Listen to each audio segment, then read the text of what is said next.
Well, hey there. Howdy, everybody. It's stream time. Welcome. Welcome, welcome. Let me get this. There we go.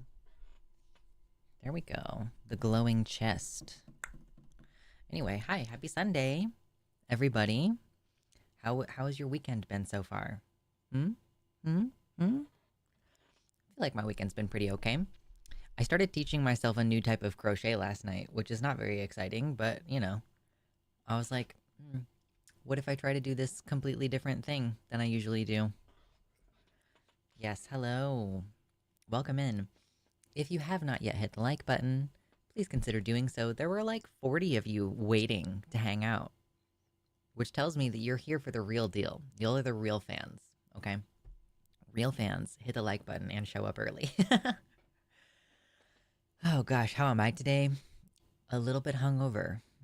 Just a little bit. Just a little bit. I'm starting to feel a little bit better. I just horked down some lentil chips just this moment, so I'm feeling okay. Feeling okay. Little sleepy. I had such a hard time falling asleep last night. That happens sometimes. And then I had a weird dream. I had a weird dream and my mom was in it. And if you don't know, I don't talk to my mom. So it's like, why? And like in the dream, I had like conflicting feelings where she was. Oh, here's the deal. I had a dream about my mom having a terminal diagnosis of some kind. And I felt like conflicted in the dream about like a desire to have a relationship with her and like she was about to die, but also like she was abusive to me. And I was like, those feelings are not realistic to me in my actual life. Like, I'm just gonna find out that she's dead. Anyway, it was weird. I just had like a lot of very active dreams. So even when I'm sleeping, sometimes the dreams are not very restful. You know how it is? Excuse me. Kitty Tick disagrees with me about my crochet thing being not exciting. Well, the main thing is that like I wanted to learn how to do Tunisian crochet, which is like you kind of do the whole row at once instead of doing one stitch at a time, which is how you typically do it. I don't know. I'm not very good at it, but it's a new skill. But yes, hello, hello, hello, everybody. It's so nice to see everybody here. I went to bed listening to you and Josie on the Transatlantic Call-In Show last night. Nice. Nice. I love Josie. I do feel like Josie and I are like the dynamic duo uh, on Takis. I love the other hosts, obviously, but I just feel like, she's the real one. And we had been on some panels together previously as well before I started Takis.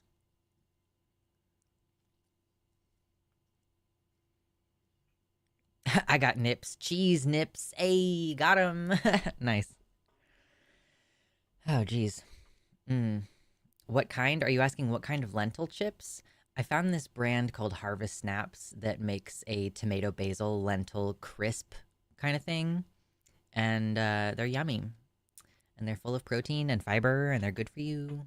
So sometimes I buy like slightly expensive chips or chip like snacks because, sometimes you really be craving chips, but you don't want to just eat like a bunch of fat and carbs. Arden and Ben are really good together, and you and Josie are really good together. Yeah, I think that sometimes with Arden and Ben, when I'm hosting with them, I feel like they are more confrontational than I would be. It's kind of like, I think people complain about this with Matt Dillahunty a lot that like he jumps to this aggressive stance before it feels warranted in a given conversation. Sometimes I feel that way when I'm hosting with Arden or Ben. I'm like, it seems like this, like, it seems like you're upset for some reason, and I am not upset by this conversation yet. Like it takes a lot on Takis for me to be like, no, fuck you, you're a piece of shit, and I'm gonna hang up on you.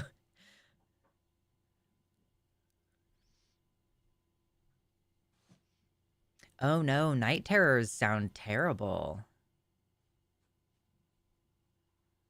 I've never had night terrors. I miss Katie. I hope she comes back one day. Yeah, I I don't think I've ever been on with Katie.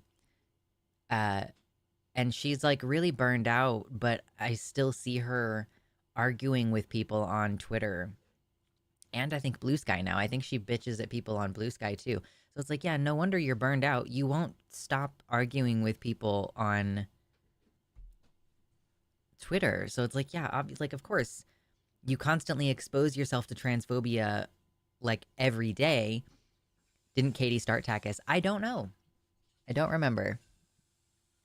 I genuinely, it's like the lore of that all is beyond me. But yeah, I mean, like Katie's cool. Obviously, she makes very good arguments, and I like her. I just also think it's very silly to be like, I can't do Takis because I'm burned out all the time, and then I see her still arguing with people on Twitter. Like, okay, girl, maybe stop. Like, especially because I don't think she has a blue check. I don't think she makes money on Twitter, but we do make money hosting the line. Like, I don't know. I don't know what the calculus is on that. Oh man, yeah, I straight up just cannot watch Matt.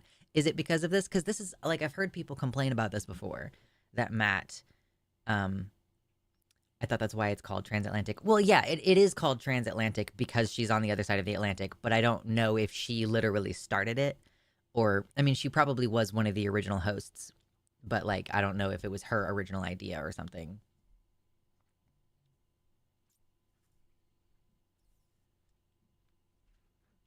But yeah, like we all have different approaches. We all have different tactics, and I'm not gonna.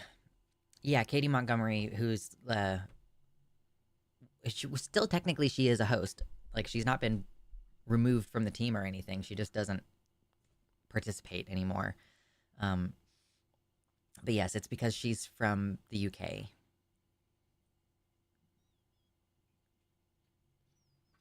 Been talking to Ben and he's stressed out. He has his doctor stuff going on, plus constantly having to defend his existence. Mainly, he's tired of arguing with transphobes. Yeah, well, this is the thing. That's the whole premise of the show is to take calls. I actually don't like the shows where we get a whole bunch of calls from allies and trans people. I prefer doing the arguing with transphobes thing on Takis because I reserve that behavior for that space. I don't argue with transphobes on Twitter. I on Blue Sky, boy, it's block on site. Actually, it's I'm going to report several of your tweets and then block on site. I don't deal with that bullshit on Blue Sky. And I block generously on Twitter as well. So yeah, I guess I'm like less burned out on arguing with transphobes because I have a job that is to argue with transphobes for the line, and I reserve that behavior for that uh, platform. But greetings, Mick. If y'all are just coming in, hello, it's Sunday. A lot of the time, Sunday is a chill day.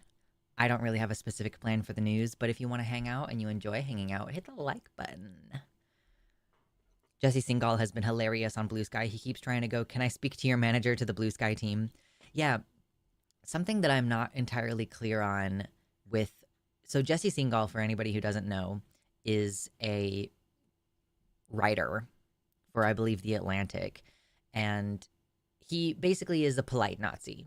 Like, he's one of those, I'm just asking questions, I just think this is a really important discussion. And like consistently fucks over trans people and trans kids, uh, and like, but yeah, he does it behind this veneer of politeness. And I'm unclear as to the Blue Sky terms. Um, like I looked through his feed really quick yesterday to see if there was anything specific I could report. Uh, but I like as far as I can tell, okay, I wasn't looking at his replies. I was just looking at his main tweets timeline.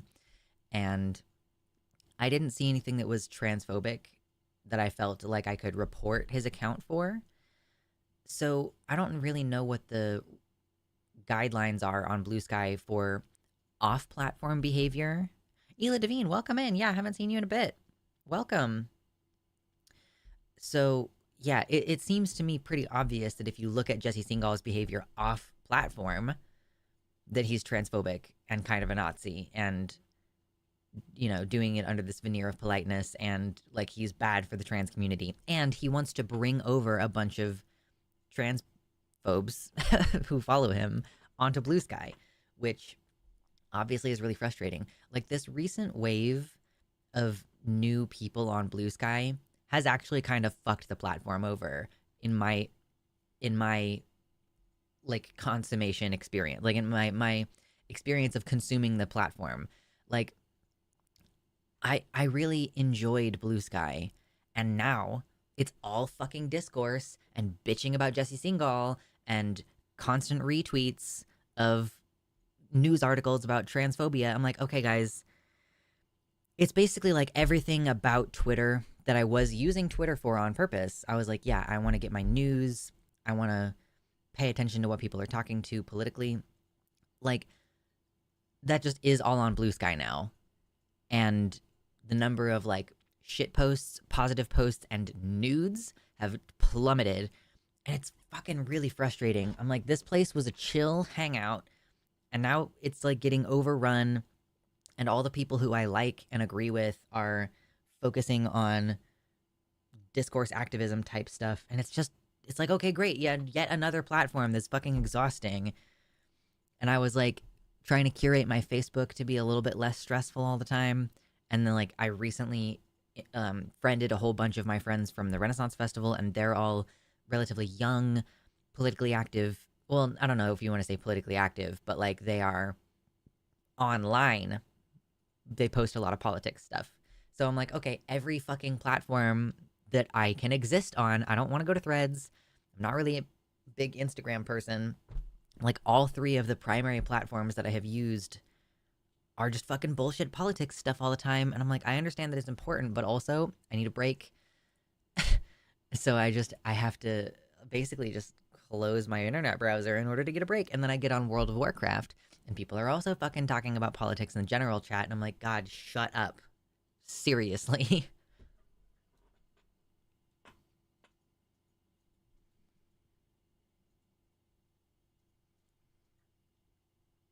All the resist libs are on Blue Sky, and I'm just like that SpongeBob meme. The block button ain't enough. True.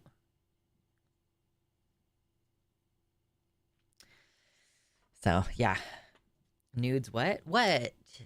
I mean, listen, trans people like to post their nudes, and that honestly was a decent portion of just like my following and popular with friends for a while was like just people, posting nudes. They talk about politics in WoW general chat. Yeah, I had someone direct message me, like whisper me on World of Warcraft a few weeks ago, being like, something, I don't know. It was basically something racist against Arabs. So, and this was like out of the blue. I had not had a previous conversation with this person. They just messaged me to start spewing racist shit. And like right after the election, boy, I turned off general chat and I turned off trade chat because everybody was not shut the fuck up about Kamala and everything. Like, Jesus Christ. So, yeah, even on the video games that I play, you can't necessarily avoid people talking about politics. It's like, all right, cool. It does suck that a bunch of transphobes have come over, but if we continue to block and ignore, some of them will just go away. Well, yeah, it seems like the intention for them is to bother people, you know? So if we don't let them bother us, then probably there's going to be less engagement. Like if they're not getting the rage that they're trying to get from their engagement, then maybe they'll go away.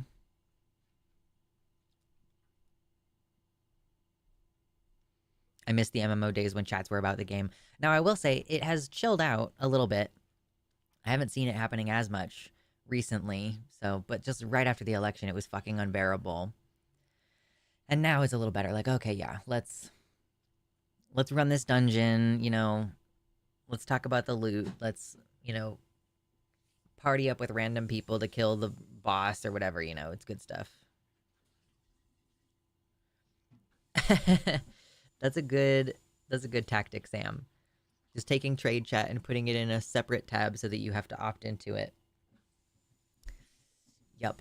So, anyway, it's like, yeah, I think I need to make a more active effort to do things that are those specific calming kind of. I mean, I don't know. The word is escaping me right now. I did not take Ritalin this morning, so if my brain is a little bit slow, sorry. Thank you, Ela Devine, for a tier 1 sub. Says, this is what I spend my time on Blue Sky doing.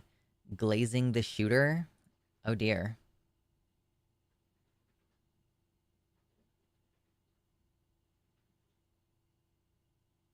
Oh, I don't know what that is. That was a very weird...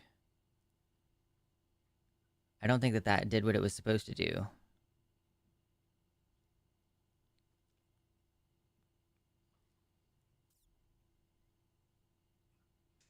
I always pronounce loot crates like the name Socrates. Loot crates, yeah. What's up, Dark Canuck? What's up, Chuck? Welcome in. Come to the Long Dark. Both Discord server and Reddit communities are great. I don't know what the Long Dark is. But thank you, Ela. Thank you very much. So our new thing, if you haven't heard before, is when I am streaming, I pronounce testicles that way. Testicles. I literally almost said testicles just reflexively. So the new thing, it used to be that I would flex when we would get to our stream goal, but I have not been working out very much. Yeah, the link didn't work. I'm not sure why. It was very weird. But if we get to the stream goal of $100, I will open this chest. We have a little loot box, and I'll show you what's inside. Recently, the thing that was inside was, like on last stream, it was gummy boobs, which I tried some last night, and boy howdy, are they not good. They're not very delicious.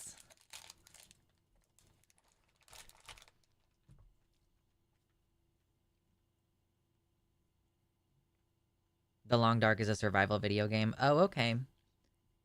Nice. I'm very particular about what games I play and about what movies I watch. Ooh, I'm starting to get a little bit more, like, loosey-goosey about watching different movies and shows, though. Like, I don't want to, talk about it in depth at all, but I did start watching the Harper and Will. Like, Will Ferrell did this documentary with his friend Harper, who came out as trans a couple years ago. And I'm watching it because I'm planning on doing a video about it. But it's like a pretty emotional thing to watch as a trans person who exists in this current political climate. So I didn't end up finishing it because I got kind of overwhelmed. And then, I just watched season 2 of Invincible this week. No spoilers, but it was really good. I enjoyed that very much. I'm looking forward to seeing more of that in February, I think is what Gayfesh said, that there's going to be season 3 of Invincible in February. So that was fun. Yes, Harper and Will is on Netflix. A little Netflix documentary moment. Do you play Assad Creed? Did you mean Assassin's Creed? We love the autocorrect to Assad because didn't Syria, like Assad just got, like, murked or something? I don't know. Geopolitics has been wild this week. I've seen people calling the UHC shooter the claims adjuster. This person is iconic. Truly. I don't know. Like, I don't think that they're going to be caught at this point. Like, speaking of that, I do have a link open regarding this issue. United Healthcare shooting. Latest from yesterday. The suspect's backpack had Monopoly money. So apparently, 3 days later, they found a backpack that was it was like, you should have found this sooner. It was just kind of off the path within walking distance of where the shooting occurred.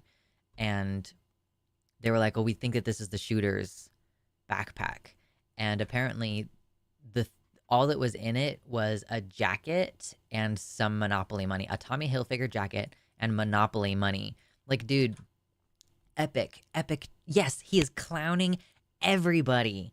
Just yes, this guy is gonna be like this person. I don't know, male, female, non-binary, whatever. This person is gonna be a John Brown level folk hero. Just absolutely. First of all, like, just absolutely cool as a cucumber. Walks up and shoots the guy. The deny, depose, defend written on the casings. He was like, I'm gonna shoot this dude 3 times. That's the plan. And then they just walked off or hopped on a bike, I think. So the current idea is that they walked away. They ended up hopping on a bike and then hopping on a bus, and then they're just gone. Like, to deliberately leave a backpack with fucking Monopoly money in it, dude, this is god tier shit. It's god tier. Just trolling on the NYPD with their $14 billion annual budget. I've seen a lot of shorts about how maybe now people will realize that the real fight is against the wealthy and not between left and right.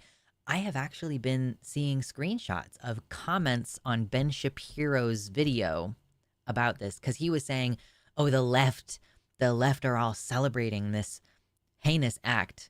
And then there's people in the comments who are going like, oh, dude, you have made me realize that your business model is just trying to get people to fight each other, and it's not like a left-wing thing celebrating this guy's passing. It's bipartisan. It's across the spectrum. Everybody seems to be happy that this happened. Even his own chat is like, nah, we all agree with this. Yeah, right? So I wonder, yeah, hopefully, frankly, this is a moment where people are going to realize, like, oh shit. Like, everyone is happy that this guy died. And, you know, this kind of reveals that we can fight back against the powerful and the wealthy in a way that most of us would not have considered viable previously. But yeah, I mean, it's truly iconic shit. We're reaching across the aisle to high five the shooter. Silly. Jax, thank you so much for the membership. By the way, I did post a video last week, earlier this week. We should talk about it a little bit today, because we didn't talk about it much on Wednesday, which is the day that I uploaded it. It feels like it's been a million years since then. I don't know why, but like since Wednesday, it just feels like, I don't know. I think I'm having a little bit of a depression moment. But if you become a member on the YouTube, or if you become a $3 plus patron on Patreon, you can get an extended version of that video, which is like, it's only about an extra minute of footage, but it was only an 11-minute video in the first place. So you're getting like basically like a 10% longer video. So check that out if you're interested. I'm going to add that to the stream goal for today, even though I will not get that money until next week, or sorry, until next month. No worries.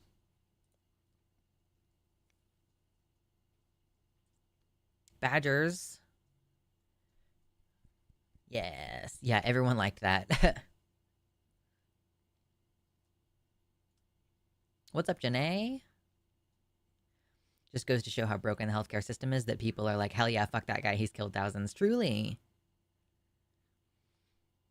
There are still a lot of bootlickers on the conservative side, like the Elon stans who just worship rich white people are all upset about it. Sure, but I feel like that's a pretty small minority.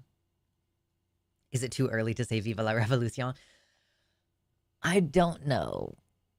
I mean, this is not something that I had on my bingo card. Let's put it that way. I would not have predicted that we were going to have an assassination of a high-profile healthcare CEO. Or not, I mean, let's not say healthcare CEO, a insurance company CEO.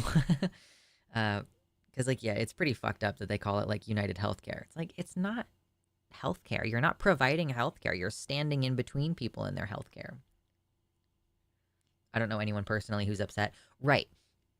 I think this is one of those things where, many Republicans or, right leaning folks, just conservative leaning folks generally, I think that, again, I talked about this on Wednesday. I think we have more in common with those people than we realize, and more than they realize as well. We're all pissed off about gas prices. We're all pissed off about the cost of healthcare. We all wish that we had more accessible childcare, and like a lot of them are environmentally minded. Like, there's a member of my family who's an older person who says dumb transphobic shit sometimes, but also posts about like politicians needing term limits and politicians needing a wage cap and protecting the environment by like fostering local ecology and stuff. It's like, okay, so you're a dumb fucking asshole about trans people, but we do have a lot of other things in common. And I'm not saying that like I'm gonna run and build coalition with someone like that, but I am saying that like of the things that we don't have in common, we can probably work on those once we establish the things that we have in common. And that the fringe people who are like, I love Elon Musk, I love Trump, I hate trans people, fuck the environment, how dare you shoot a healthcare CEO or a health insurance company CEO? Like, I think those people are a pretty tiny fringe minority group. Now, that doesn't mean that you can just ignore them, because, like, yeah, popular support isn't necessary to do a fascist takeover necessarily. You just need like a dedicated smallish group of people. But I just hope it doesn't fizzle out after a few months and people just stop caring again. Well, I guess it just sort of depends on whether some folks out there decide to pick up the momentum at this time. Who knows? Again, like, I would not have predicted Brian Thompson being killed. So now I don't think anyone had this on their bingo card. So for us to move forward from now is like, okay, well, what do we do now? Obviously, a lot of these CEOs are contacting security firms. Like, security firms have had a ton more contacts, like people contacting them for services recently. And simultaneously, like, the health insurance companies it seems like they're approving things more than usual. There's this like reflexive deny thing that is not happening so much. So yeah, this is a very big shakeup. A lot of us are like really focused on the whole Trump of it all, and obviously I'm focused on the trans issue aspect of this. Like, that's something that concerns me greatly. But this could potentially be the beginning of us as the lower classes starting to really actively participate in the class war. Like, I want to be clear. The class war is already being waged.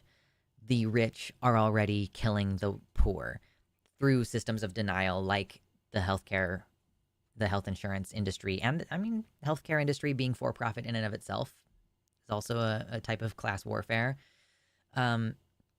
So I would say that this has sparked a really interesting change in my ability to expect and predict what's going to happen over the next 5 years. Hello, Turtle Bird Me. Welcome. They better hope their security guards all have their healthcare covered with no denials. True. Yeah.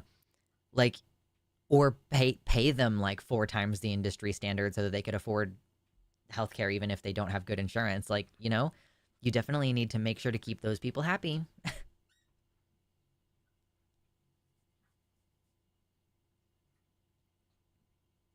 Oh, is that real, Sam? I hadn't heard that. Sam says, I hope we continue to rebel. Dr. Oz, who Trump is going to appoint to be in charge of like the health services, Dr. Oz is wanting to put United Healthcare in charge of Medicare, privatizing the whole system. I'm going to just go ahead and say that some upper class lives are going to be in danger if that is the case, if that happens. G-Host said, I would argue that the class war is the longest running war, and it started when the first person put a crown on their head. I don't think that that's unfair to state. We can debate when did the class war start, whatever. But for sure, like for people to recognize that it's a war of attrition. It's not like, for the most part, the upper classes aren't. It's not like the Purge, where on the one night that it's legal, a bunch of rich people send merc teams in to just systematically kill poor people. But we have a lot of indirect mechanisms by which that is happening functionally. I mean, obviously, The Purge is like, those movies, I haven't seen them. I would like to. I don't know that I have anything that I need to say about them. I mean, they're horror movies. I'm not big into horror. I'm really interested in the message. But, yeah, like the premise is that, we are taking these things that do actually happen and just emphasizing it and stretching things out so that you can lay bare the dynamic that we are currently living in effectively. Dr. Oz has a lot of stock in United Healthcare. Maybe a bad idea. I am gonna step away for like 5 seconds. I have a candle burning and I just want to blow it out really quick. So I'll be right back. Don't go anywhere.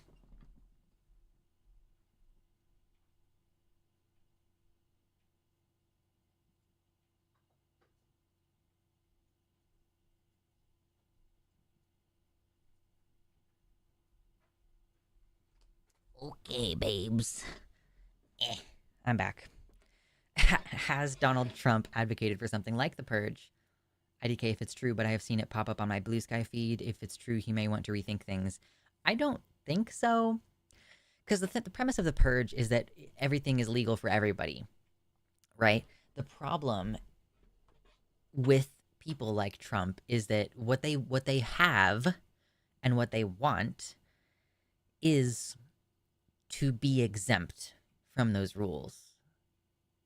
Like, what's that phrase? Mama Mephistopheles brings this up sometimes. Like, there are, like, in a fascist regime, the law has groups of people that it protects but does not bind, and other groups that it binds but does not protect. So what the rich people want is for them to be exempt from the societal standards that everybody else has to live by. So they want to control poor people by saying, like, well, murder's illegal, but, like, they can do things that cause death and basically is an indirect form of murder, and they just want to not have any punishment for that. So I would highly doubt it.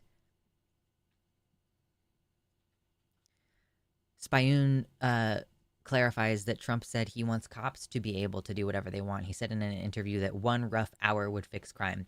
So he wants to enable the cops to do the Purge. But yes, that reifies my belief that what he wants is more class control. And, like, if the police are functionally already fucking exempt from the law, qualified immunity, etc., blah, blah, blah. We've talked about it a million times. They kill people and then they just get shuffled to a different police department. Just like the fucking Catholic Church, where, like, they rape little kids and then they get just moved to a different area, whatever. Anyway,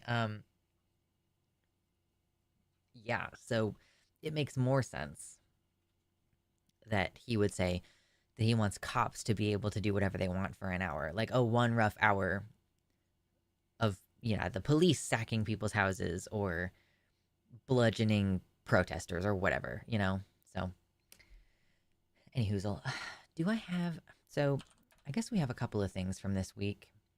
I'm starting to shift mentally into, like, is there any news from this week? Excuse me.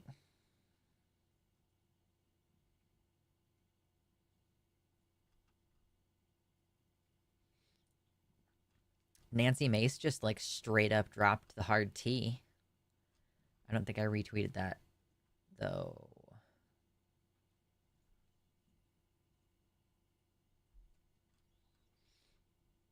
least I can't remember if I did.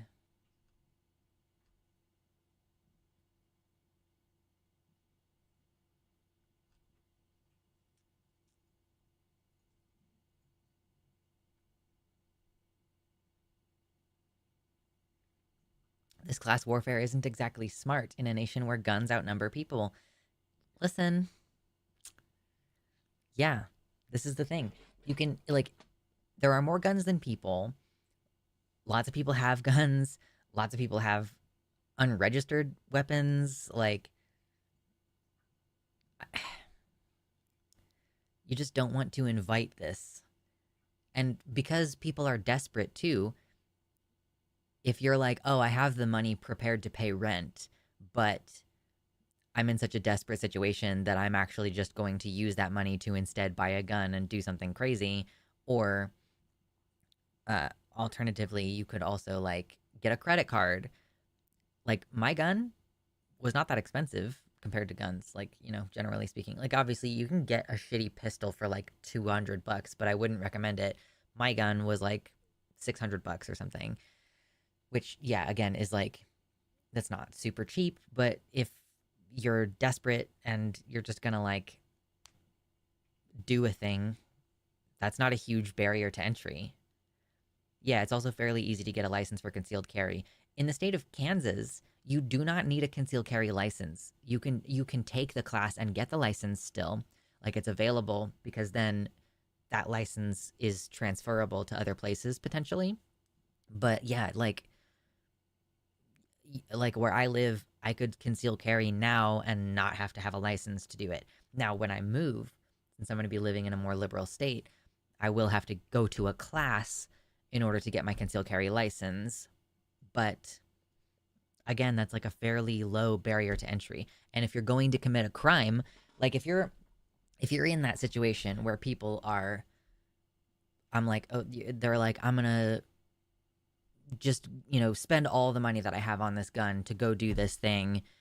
You're also probably not going to be that worried if you're like if you're intending to commit a crime, you probably are not that worried about whether your carry is legal or not, you know? G-Host said, I once had a guy offer me a gun as payment for working on his bike. I would be concerned that that gun had been used in a murder, but yeah. You can like inherit guns from your granddad. You can, there's the gun show loophole or whatever, where it's like the normal background checks are not run.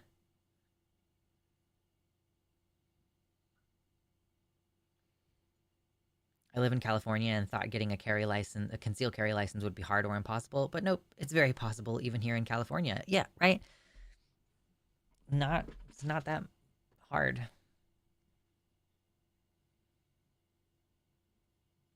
It's Gold Desert Eagle or nothing for me. If you commit a crime with a registered firearm, you're actually stupid. I mean, it's like, do you care about getting caught though? This is the thing. Like this guy who did the UHC killing, he, they didn't seem like they seemed like they were planning this in a way where they were not going to get caught, right? But we're creating this situation of desperation where I think people are less concerned about the potential consequences. Like if you have someone who was diagnosed with terminal cancer or very dire cancer and they're being denied the health care, well, to them, they're like, well, I'm going to die anyway, so I might as well do something crazy.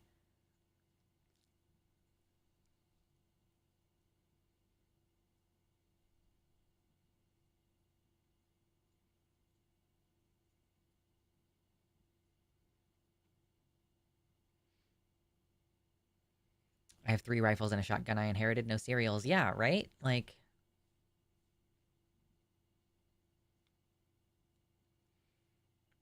speaking of this, I feel it's important to spread awareness. Jury nullification is a thing. Okay, so I want to touch on this really quick. So there's this idea of what is jury nullification. So if a let's say someone commits a crime, like they're selling weed or something. Um Obviously that is illegal in most places. Uh, so it is a crime, right?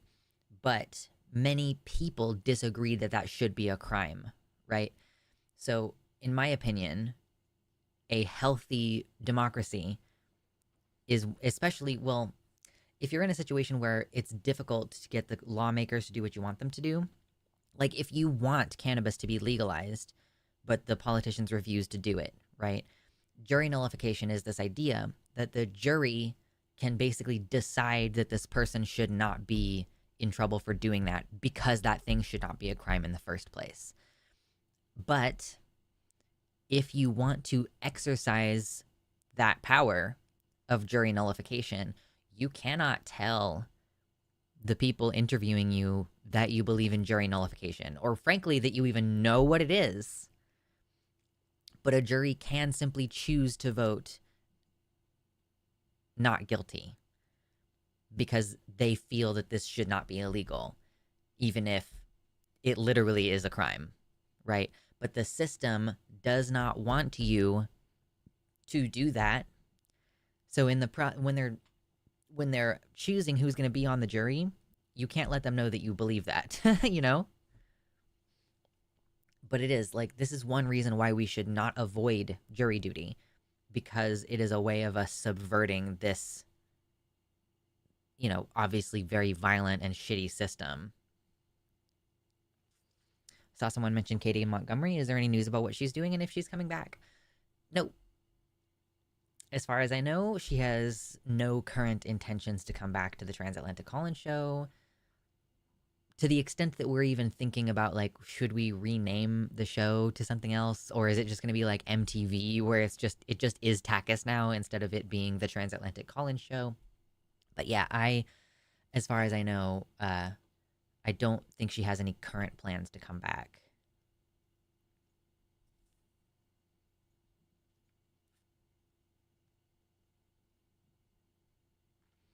Imagine if it was one of us that got killed, maybe a couple day meh search and nothing after. Well, there was a shooting of a young black man the same day in New York City, actually. And obviously, none of the resources have been deployed against that because it doesn't matter as much to the powers that be. I can't remember the name of the young man. I heard she's just taking a break. I mean, the intention is for her to come back. At least, like, the door is open for her to come back, Katie Montgomery. But, like, she just has not been participating in any of the team discussions or anything. So I don't know. The alleged shooter, I wasn't there. I ain't seen nothing. Yeah, that Terminator meme is going around a lot right now. From Terminator 2, where he's like, have you seen this guy? And he's like, nope, don't know him. It's like, yeah. Everybody's collectively like, I see nothing. I know nothing. 74 people in here. Thank you for hanging out, everybody. We're having a very nice conversation. Please be sure to hit the like button. It's quick and it's easy and it's free. And if you do want to kick a little money in, I'm about to move across the country in like about a month or a month and a half. It's fucking December 8th right now. Basically, like, before the end of January, I'm going to make a nice 4-day trip across the country, and that's going to be expensive as shit. So if you donate enough money today, we will open the box and find out what's in it. This is like a nice, beautiful wooden chest. It's got this little fun little latch on there. It's like, ooh, ooh, ooh, ooh, what's in there? It's weird seeing the NYPD profiling cis white dudes. Yeah. Cis white dudes, use your power of blending in.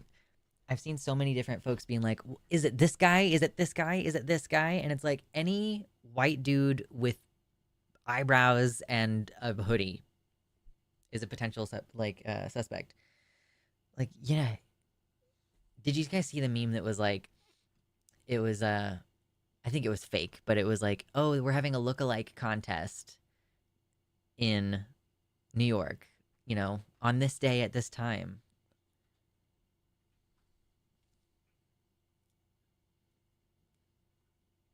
Yeah, isn't it strange, Noah? The same amount of tax dollars aren't going to solving the murder of a blue-collar black citizen as are going toward a white CEO. So strange. Did they really do the look-alike contest? It was real? It was real. The lookalike contest was real. Oh my god, tons of people show. Wow. What? I haven't seen any photos of the actual event, but that's incredible. I love that. But you have to do it every day. You know, like if you like wear a hoodie and a backpack every day though. Many people should do it every day and not just one lookalike. Oh my god, I can't believe they actually did the lookalike contest. That's so fucking funny, dude. Oh man. Yeah, Coin Silver. We were looking at an article earlier about how he deliberately threw away his bag and it had Monopoly money in it. Like, yeah. Mm-mm-mm-mm. What if the guy showed up? True. No, but they left town. As far as the police can tell at this point, um, the guy used one of the city bikes that you can like rent, and then got on a bus and like left. So who knows where the fuck they went at this point? Exciting stuff. We're very close to 69 likes. Ooh, 69 likes. Do you guys like the title of the stream today? I couldn't come up with any specific news item to put in there, so it's like, yeah, the news. But like, if the news anchor was hungover and trans, I'm a little bit better. Probably out of the country by now. Doubt it. This is an American. I don't know if like they would have had the resources to be like, yeah, I'm leaving the country now. They probably just went back to wherever they live.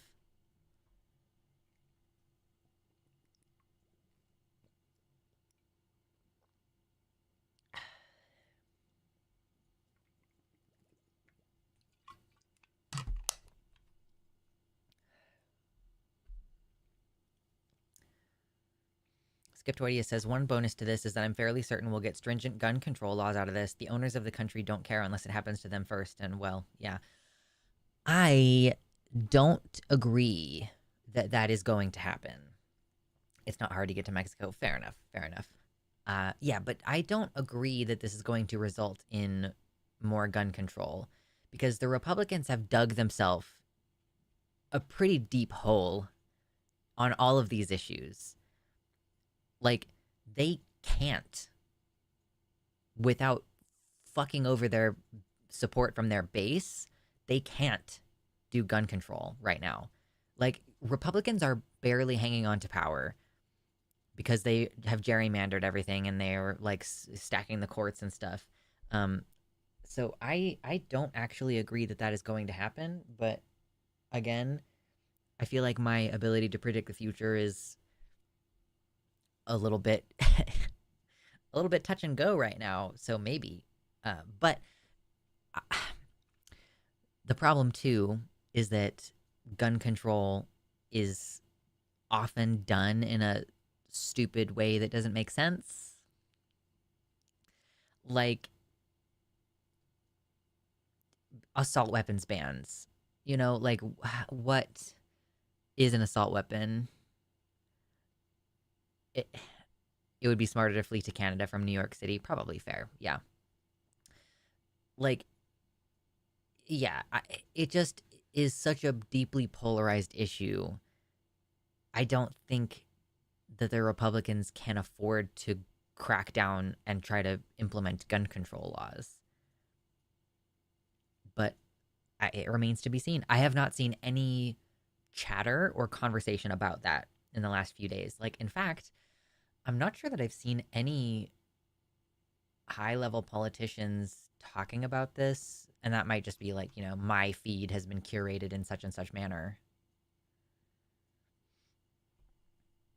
Elidavine says, California's gun laws make no sense. They just make it way harder for law-abiding citizens to get guns safely. Yeah, like, there's a bunch of legal challenges to it, but a law passed in Oregon a year or two ago that it's the thing that says you have to have like this class in order to get a concealed carry license. And it means you have to buy a license to buy a gun. Like, you can't just go buy one. You have to buy a license to then buy one. And it expires after a certain period of time, which is like weird. And then it also implemented a magazine limit of 10.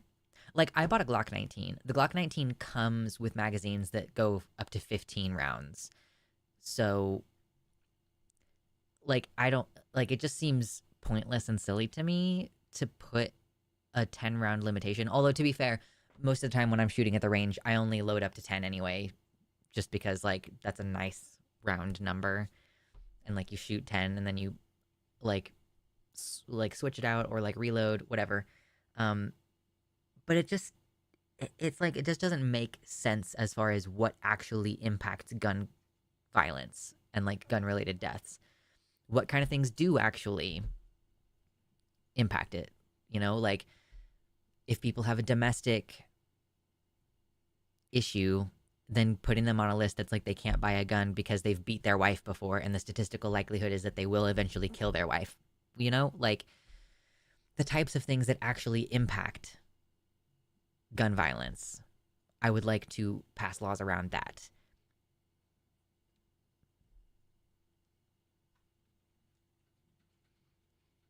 Ela specifies in California, I need a special fin, need special mags, unless you have a freedom mag. No pistol grip, no foldable stock. No pistol grip? What? That's kind of goofy. Like, no pistol grip. Like, again, the Glock 19 comes with a couple of things that you can add to the handle to make a grip bigger. For, like, I have small hands, so the original Glock is like a pretty good size for my hand, but, like, my partner has big hands and has to put on the thing to make it so that it's comfortable in his hands. That's so weird. We don't need automatic weapons. Nobody has automatic weapons. Automatic weapons are already illegal for citizens to have, so no one has them. So passing on a ban on automatic weapons would be redundant because we already don't have automatic weapons.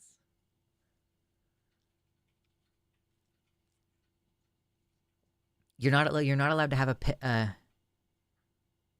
a pistol grip on a rifle. Okay, interesting. Weird.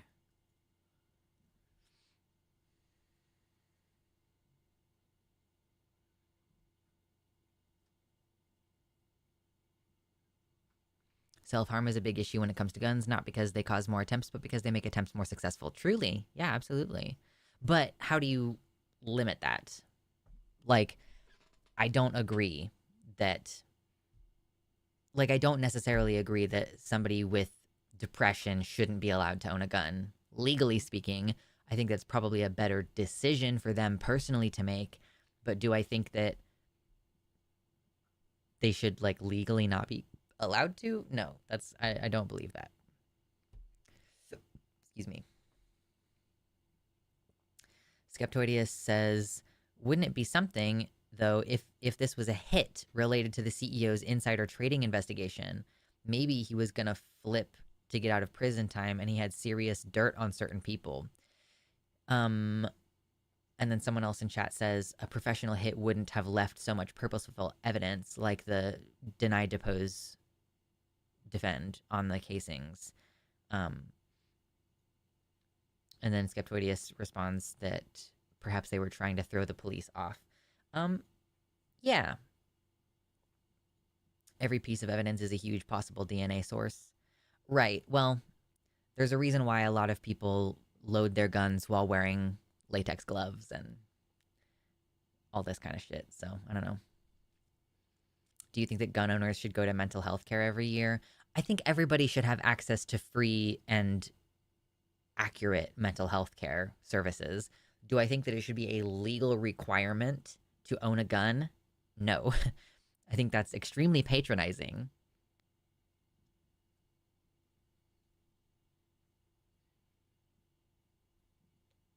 Like, I think that the solution to suicides is to make life livable for people and not to create limitations around your Second Amendment right. Like, guys, it's a constitutional right. Whether you agree with that or not, it is a fundamental right, akin to free speech, to be able to legally own a gun. So like, in order to infringe on that, you have to have a good fucking reason. Like, it requires a robust proof in order to strip someone of their rights, like fundamental rights.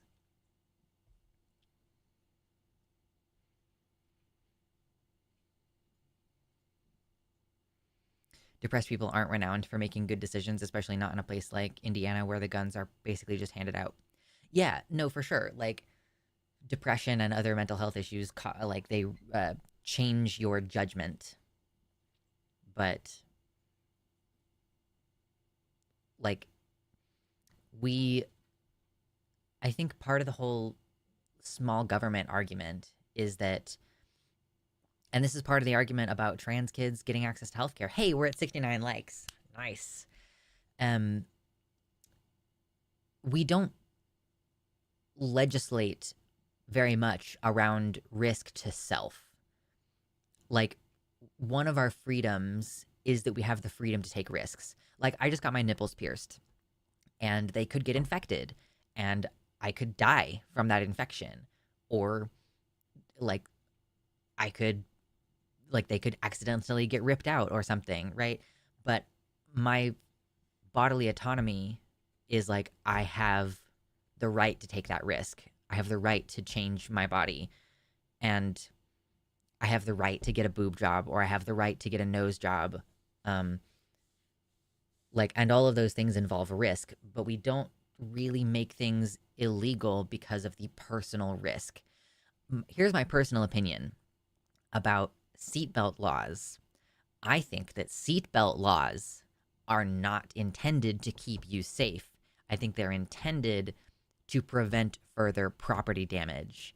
Because if your body flies out of the car, then it could hit someone else or something. Like, that is one area where you could say, well, we do legislate for personal risk in the form of seatbelt laws or helmet laws.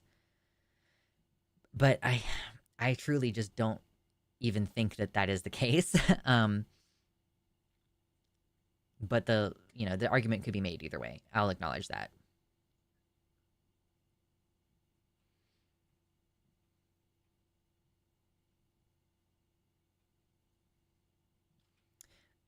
Yeah. Ela says, look, would it be nice to live in a place where guns aren't literally everywhere? Yes. Do we live in that place? We do not. Don't forget the well-regulated part of that amendment, though. Listen, the Supreme Court doesn't give a shit about the well-regulated part. Like, yes, if you read it and actually understand it the way that it is written, technically speaking, you have a right to bear arms within the context of a well-regulated militia. But it's basically been understood to mean you have the right to bear arms, period. Like, and yes, it should be well-regulated in the sense of, no, people don't have automatic weapons. If you only have an automatic weapon if you have illegally altered a gun to become an automatic weapon. Semi-automatic weapons are common. In fact, that's probably like most guns, but automatic weapons they only exist illegally if you're a civilian.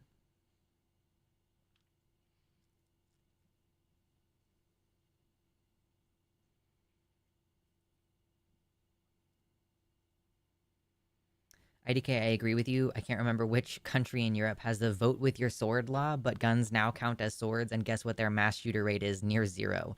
I don't know the vote with your sword law. Right, in a country where you have guns, you're not allowed to carry a sword in public, or like there's limitations on how long your knife can be if you're carrying a pocket knife. I'm just saying, turtle bird me, like when we're having, like when someone proposes, oh, automatic weapons should be illegal, they already are. So I don't know what else we're expected to do about that. They are already illegal. So passing additional laws around automatic weapons would be silly because they are not legal. Civilians do not have the ability to get them without modifying a gun illegally to become an automatic. Like you have to be a cop or have a special license. I was watching a video about automatic weapons and the guy was like, yeah, we have a special license and like we have to operate within very specific limited parameters in order to even show you this gun. and like show you how it operates. So yeah, but like, you know, I'm just saying that like it's silly to. This is one of the things about people who don't know shit about guns, and I'm not casting aspersions on any of you in chat. In politics, when someone who doesn't know shit about guns talks about limiting them in some way, like when Kamala said, like, oh yeah, we need to have an assault weapons ban. It's like everybody who knows anything about anything, and I am a brand new gun owner. I've only had a gun for a few months. I know that that's a dumb shit thing to say, and it does not reflect well on you that you're trying to pass laws around something that you do not understand.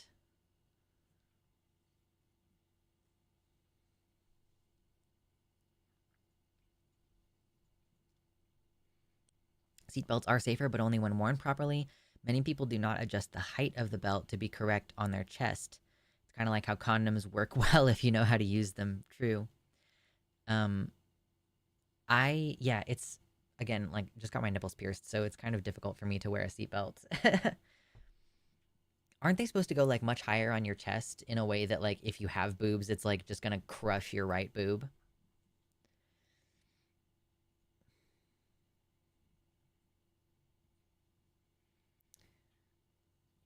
Seatbelts and helmets are about minimizing the burden on public health, and the standard for well regulated should be the Revolutionary Minutemen. Maybe. I don't know. I have come to value the premise of owning a weapon as an individual. Like, do I have to be a member of my local militia in order to own a rifle to go deer hunting? That seems a little bit silly. Would I like to be a member of a local left leaning militia? Sure. Or at least I'd like to know the people who are in that, but like,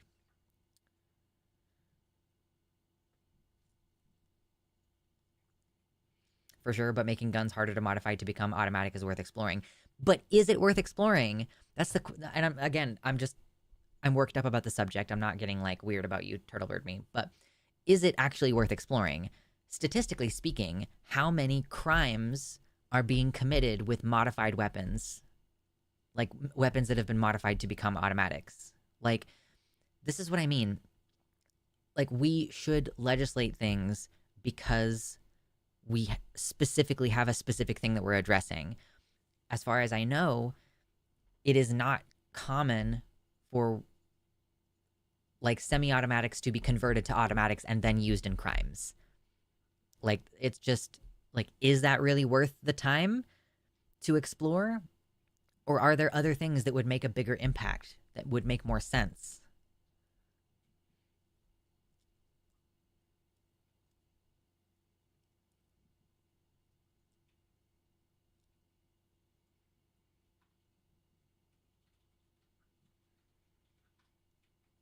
Oh, sure. Of course, Allison. Yeah, seatbelts designed for men. Sure, sure. Speaking of gun ownership, join your local. Is that Socialist Rifle Association? I do like the idea of, you know, having local gun groups.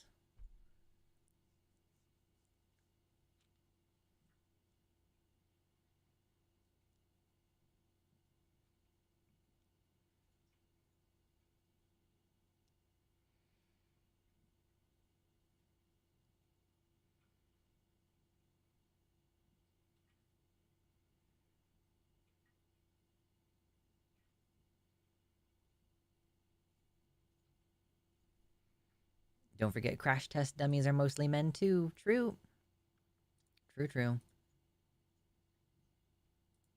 And then when they introduce like a woman version of the crash test dummy, it's just a smaller version of the male one. They don't like change the distribution of weight to factor for things like being heavier around the hips or whatever. Silly.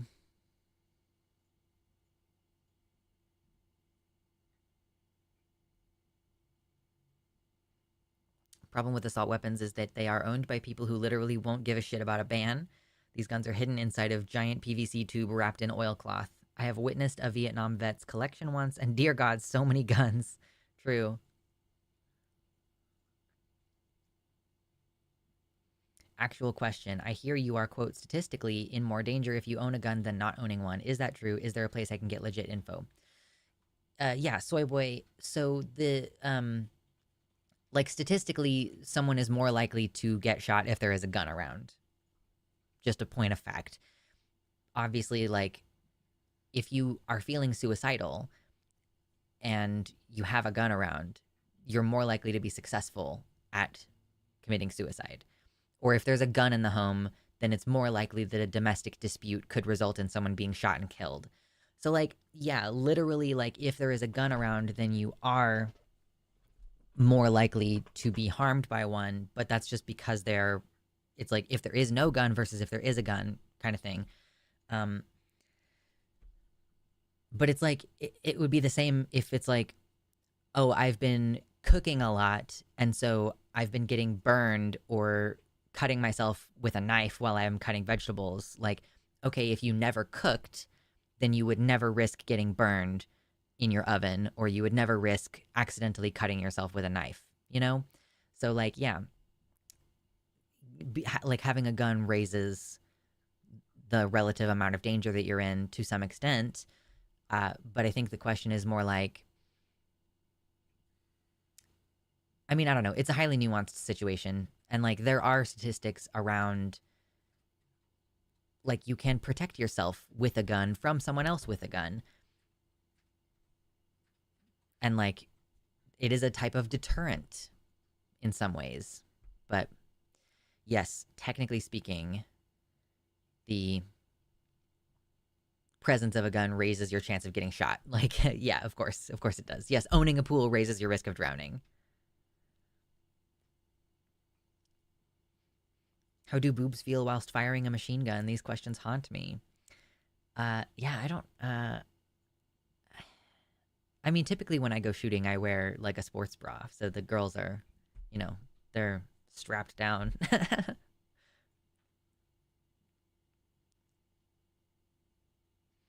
Katie says people with a gun are more likely to stand their ground in dangerous situations as well, and people who have vigilante complexes also have a higher chance of owning a gun, which can skew the statistic. Also, if you regularly do anything, your chances of being hurt doing that during doing that thing increases by a factor based on your experience. Yeah. But like the more trained you are with your weapon, the less likely you are to be hurt by it. Um like training yourself to be calm and making sure that you are educated on like how the weapon operates, making sure that you're keeping the weapon in good condition. Like I need to oil my gun.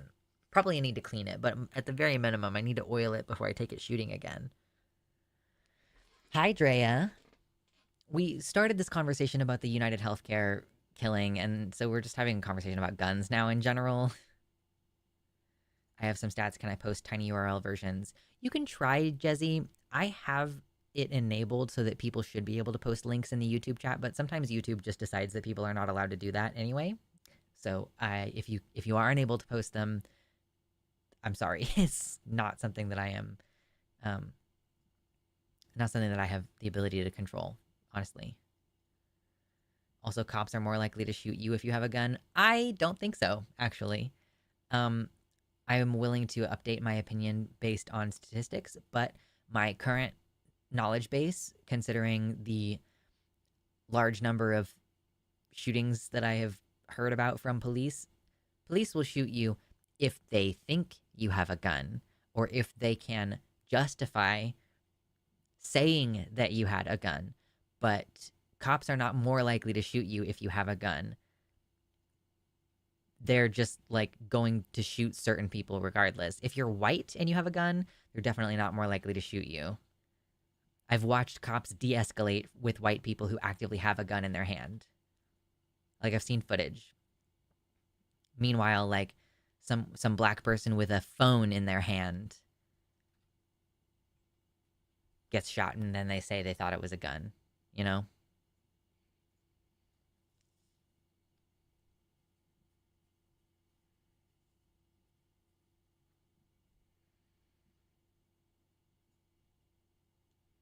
Literally, chainsaw, literally. Chainsaw says, I remember growing up in Missouri and taking the hunter safety course to obtain a deer license when I was a kid. I immediately noticed the divide in common sense gun safety practices between other kids my age and their parents. Yikes. Yes. I took a. This is where this all started. I wanted to hunt with my bow. That's my bow. I wanted to hunt rabbits with my bow. So I took the hunter safety course so that I could get my hunting license. And it included a bunch of education about guns. And that was what kind of made me feel like, oh yeah, I think I want a gun. I think I know how to operate one safely. Um, and yeah, people who haven't done that don't like people who did not receive the education, or like maybe the culture that they grew up with was a little bit more loosey goosey. Like I went shooting with a friend recently, and like the previous time that I had gone shooting with a friend, like they were someone who was extremely knowledgeable about guns, and they were like, anytime that they were like, I'm gonna show you something, I'm gonna just like make sure to show you that the chamber is clear and everything.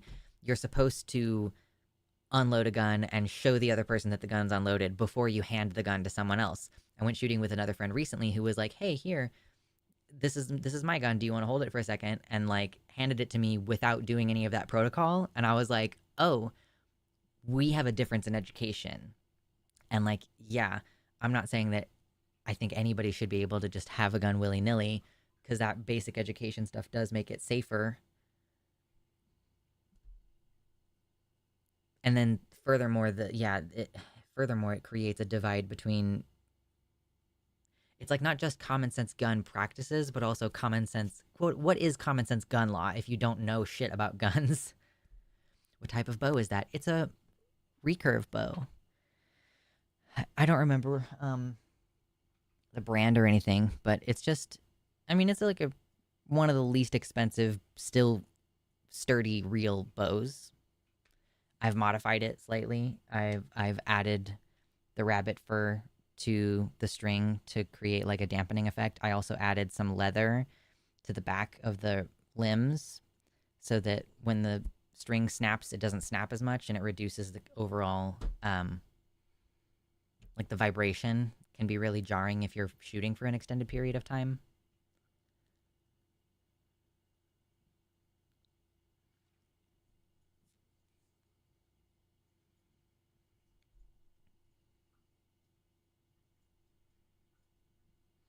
Katie says things that can reduce danger include don't be a hero, clean and oil often, use quality ammo, buy good guns, i.e., spend money, and practice loading and unloading a lot of times. Last, a gun is always loaded. Follow these rules and you probably won't ever get shot as long as you don't shoot around idiots. Yeah. Yeah, there are some basic things that you should observe with a gun. Like treat every gun as if it's loaded. Don't ever point it at anything that you are not okay with destroying.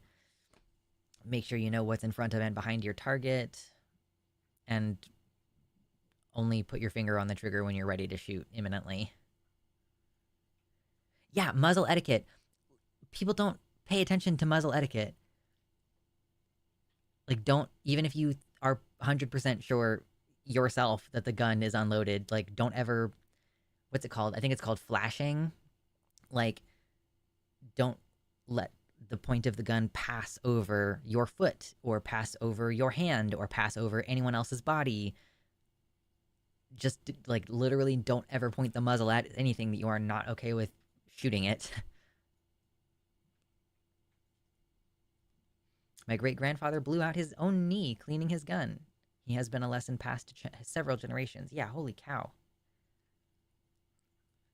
Another thing, Chainsaw, is when you're watching movies and stuff, flagging. It's flagging. Thank you. Flashing, flagging. Yeah. Like when you're, if you have a concealed gun, you have to be careful to like keep your other hand out of the way while you're drawing your weapon. Uh, anyway, yeah. What was I about to say? I was about to say something. Oh yes. Now that I have like some basic knowledge of guns, I am way bigger pet peeving on muzzle etiquette and trigger management. Like, get your finger out of the trigger guard. What are you doing? Like when I'm watching movies and stuff, specifically.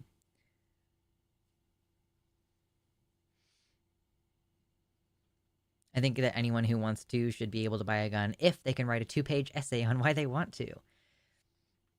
I feel like that's not a very high burden of entry.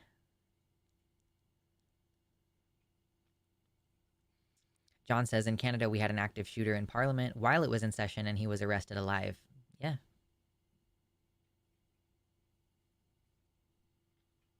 I'm not worried about random crime. I have a lot of friends with crazy exes and stalkers, etc., and the math feels different than it used to when I didn't have this concern. Yes. And that's concerning as well because, like, women who defend themselves against violent men get put in jail.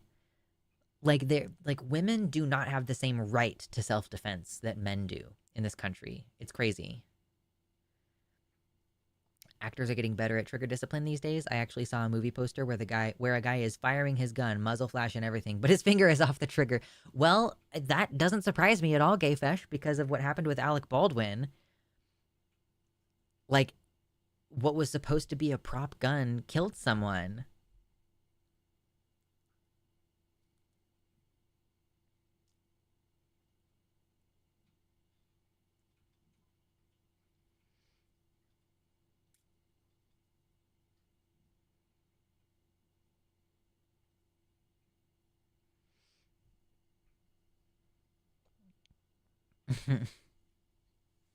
This was prior to Alec Baldwin. Ooh, okay.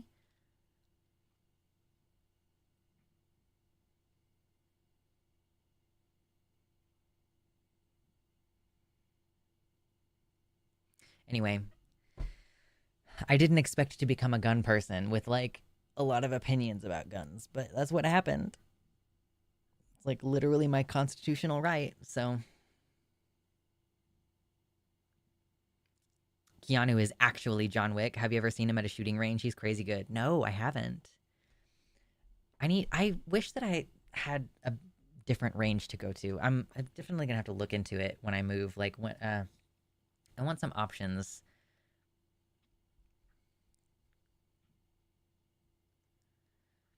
Dude, that whole situation was bonkers and the armorer was at fault first. That gun should have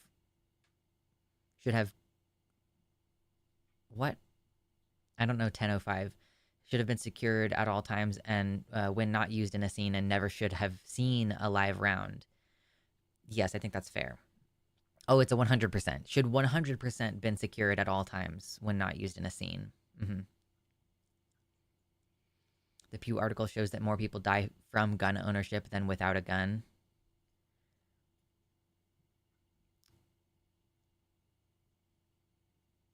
I guess that is supposed to mean like more people die from gun ownership that, like, yeah, again, like if someone has a gun, they're more likely to be harmed by one than if they don't have a gun or if they're never around guns.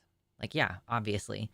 I don't think that's an argument against guns per se, or if it's more an argument for education.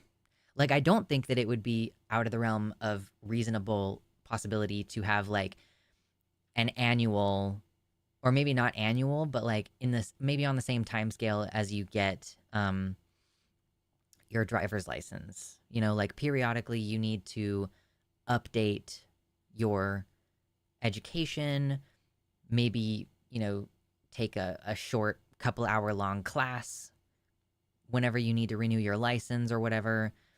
Like, I think that that's perfectly reasonable.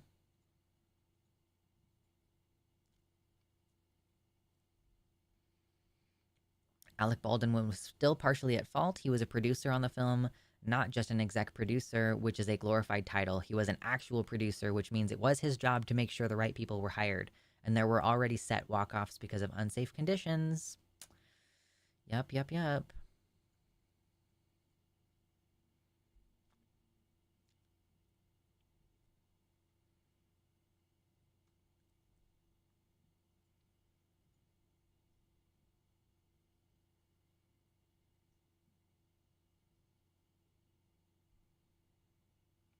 We learned all of these lessons with Brandon Lee.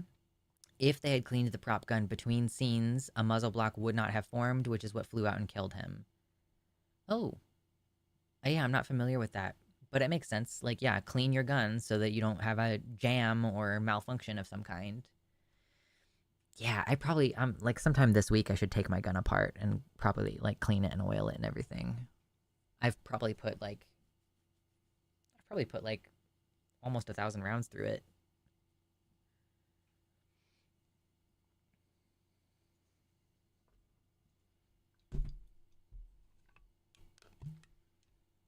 You've never seen The Crow. Well, I mean, like, I think I watched it one time as a teenager, and I knew that there were a lot of accidents associated with that movie, but I have not seen it in a very long time.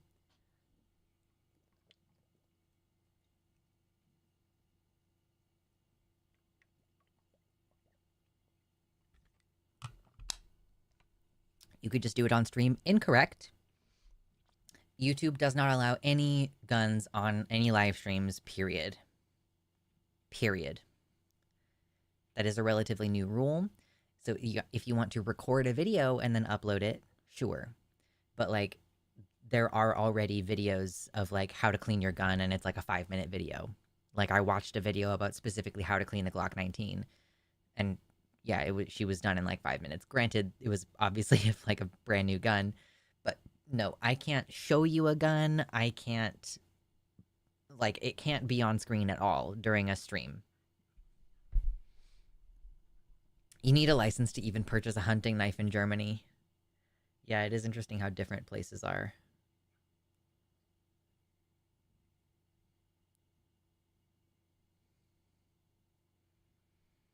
Blanks fire a lot of powder, and it mucks up the barrel. It can build up and then flake, turning into shrapnel bullets. Okay, that makes sense. Yeah, for sure. We need more left-leaning gun content creators. They're also right-wing. Yeah. I mean, I'm sure that I will inevitably post gun content on my second channel, because it's supposed to be like, you know, hunting and other stuff like that. So yeah, like, gun content is probably going to happen on that channel. I just haven't been posting very much there because I don't have a lot to talk about. I haven't been going hunting. My garden is done for the year. So yeah, I'm hoping that next year I can do more with it though. And I'm even considering having that be like basically the channel where I post anything that doesn't make sense as a video essay. Even kitchen knives are restricted where I'm from. Ooh, okay.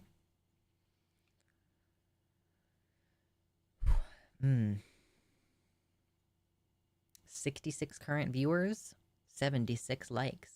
Thanks for hanging out, everybody. I'm having a good time.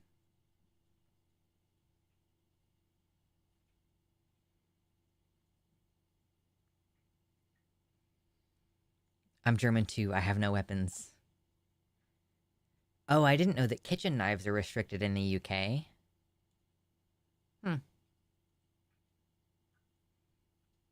Interesting.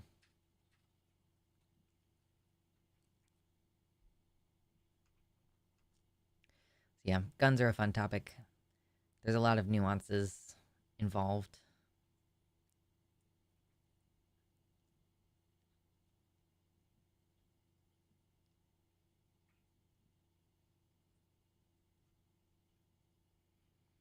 I had to check whether my mushrooming tool was legal. Yeah, nice. Do you have any thoughts on ethically made/used 3D printed firearms? Don't ever, ever, ever 3D print a part of your gun. Like, maybe if you're printing like an addition to the grip, maybe, but like, 3D printed things are not that strong. They should not be used. Like, I personally am just like, I do not think that 3D printing should ever come close to a firearm. Like, maybe if you 3D print a mount for a scope that is not compatible with your gun, maybe. But like, the slide, the barrel, like, most parts of a gun should not be 3D printed. That is my opinion.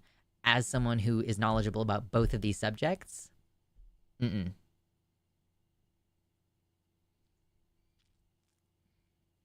Kitchen knives in the UK are currently being made with blunted tips so that you can use them to cut but not stab.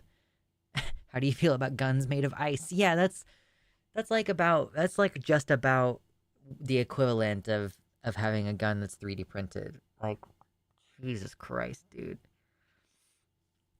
Oh my gosh. Depends on the kind of 3D printing. Carbon fiber stuff is pretty heavy duty. The problem is the layer adhesion. Like, and yeah, you're getting to a point where it's like that stuff is not really commercially available to the same degree. But like, you're oozing something down with like typical, like the typical 3D printing process. It's basically like a hot glue gun that's being controlled by a robot, and you put down like one layer and then it moves up slightly and you put down the next layer. So the problem is the layer adhesion.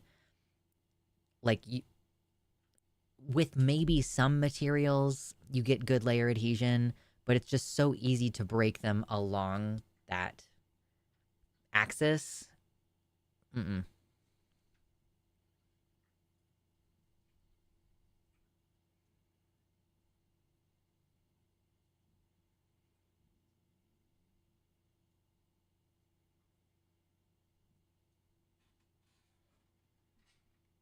A gun made of ice kills your enemies and chills your drink. True.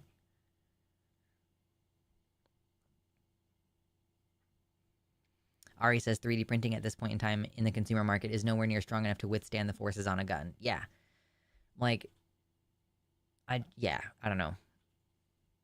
Just, ugh, ugh. I don't like it.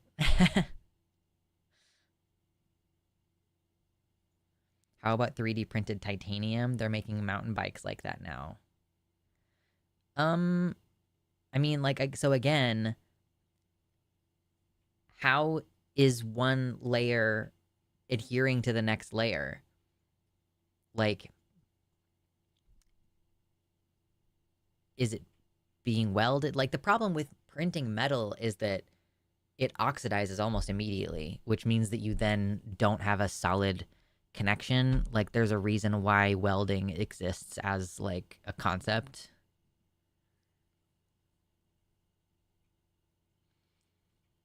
.3D printed guns are just zip guns with parts that can splinter easier. Yeah, dude, if you have enough money to 3D print metal, just buy a gun.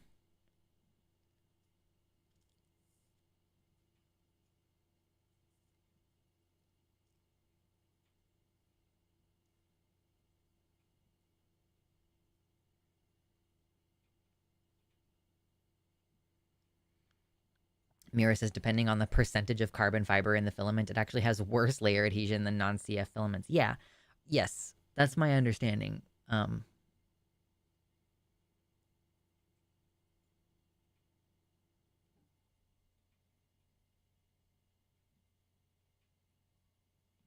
imagine a 3D print chamber for metal would have a neutral gas like argon. Sure, yeah, for sure, yeah. I just, like, I don't know what is the benefit of that when we have like injection molding and we can make solid pieces. Like, that's the problem with 3D printing, is it's like it's not a solid piece. But yeah, if you can afford like to fill a chamber with argon, just buy a gun at that point.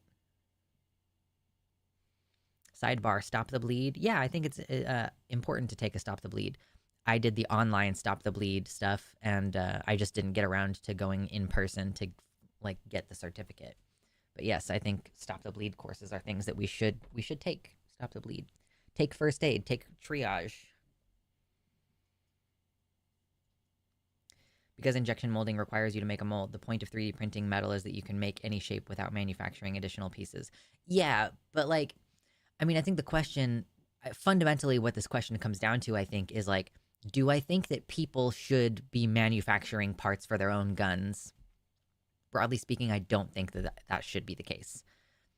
I think that these companies that make the guns have quality control that like is not guaranteed for people to have. So yes, when I'm making an argument against 3D printing of guns, my perspective that I'm taking on that is that the 3D printing is being done by the consumer and all of the faults that go into that. if we create an industrial process where there's a chamber full of argon and they're 3D printing the metal, whatever, like that is different. I'm still a little bit hesitant about it. But like, I'm willing to accept that a quality control standard will be developed for that type of product. Yeah.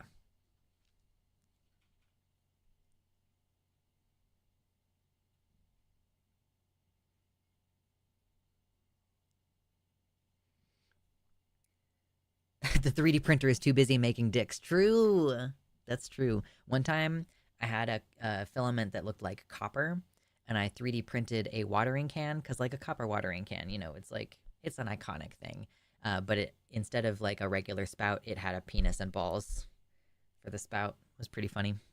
It broke because uh, metallic looking filaments have shit layer adhesion.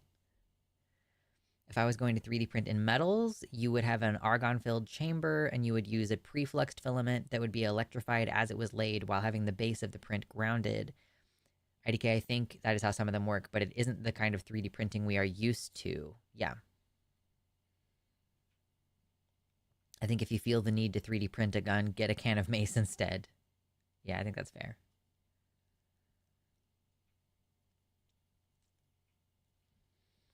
Just saw a video asking if children are being taught to be trans in schools.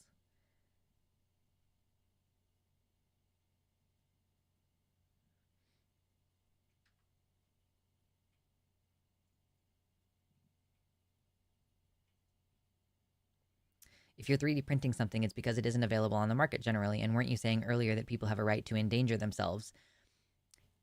I did not say that people have a right to endanger themselves, I don't think. I think people have the right to take risk upon themselves. But if you 3D print a gun and it fails, it is likely that you are not going to be the only person harmed by that. And it's like the ripple effects of people having access to this thing. I also didn't specify that I think that it should be illegal, which is a different question. Um, like, I think people should be legally allowed to take on certain risks for their own bodies, but I don't think that people should be like putting other people at risk. And I also think, yeah, I'm making a judgment on like what I think people should or should not do outside the context of like, should it be legal to 3D print gun parts? Like, that's a different question. Do I think it should be legal? Um, I'm not sure. Because again, like, okay, how are we limiting this? It's like if you're just printing like a handle for the gun or if you're printing something for your scope, like, I think that there is some wiggle room there.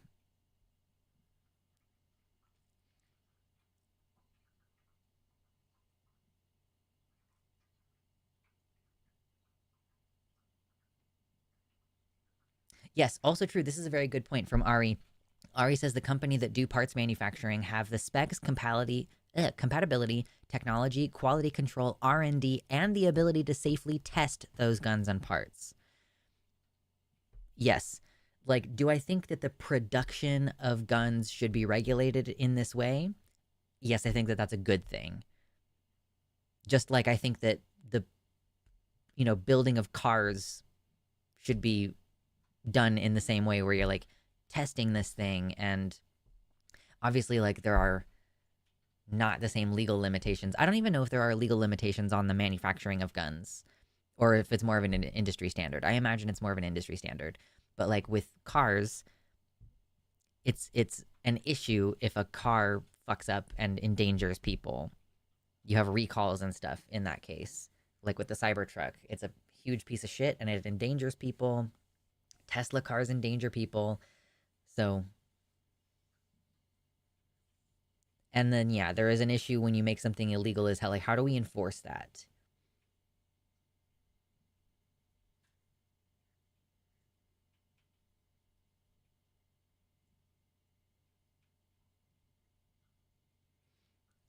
Kitty says, I'm not kidding. The power of a handful of sand and a stout walking stick cannot be overstated. Make a sandbag to carry on your belt, or use a chalk bag that would be used for rock climbing because it's easy to grab in and out of. Yeah. Pocket sand.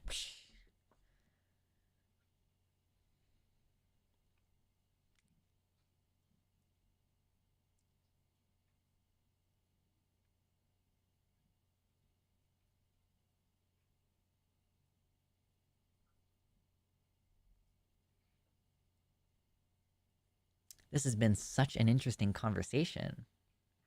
I can't believe we're still talking about this. It's been like an hour. Oh, geez.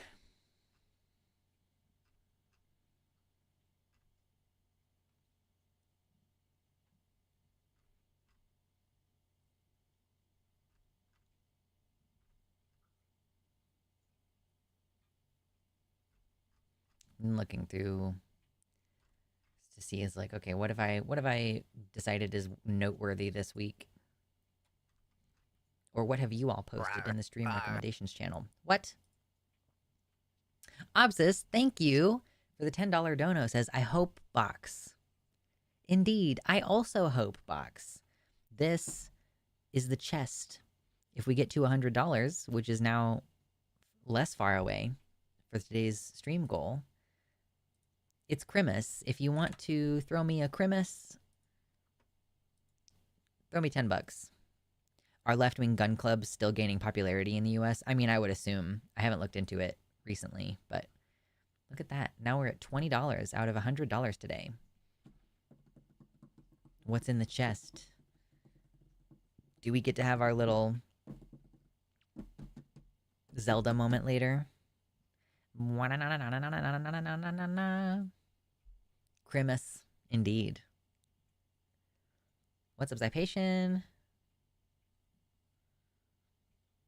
Radical abolitionist John Brown Gun Club. I think that John Brown gun clubs are like less common than they used to be, or at least there used to be one near Kansas City and there isn't anymore. But Socialist Rifle Association is an organization that I think, yeah, Ela Devine says that the local SRA for her saw a jump in donations after Trump won. Can we talk about our future as Neuralink slaves on Mars? True. Oh, yeah. Thank you, Jace On, for the $10 Australian units. Says hi from Oz. Indeed. Thank you.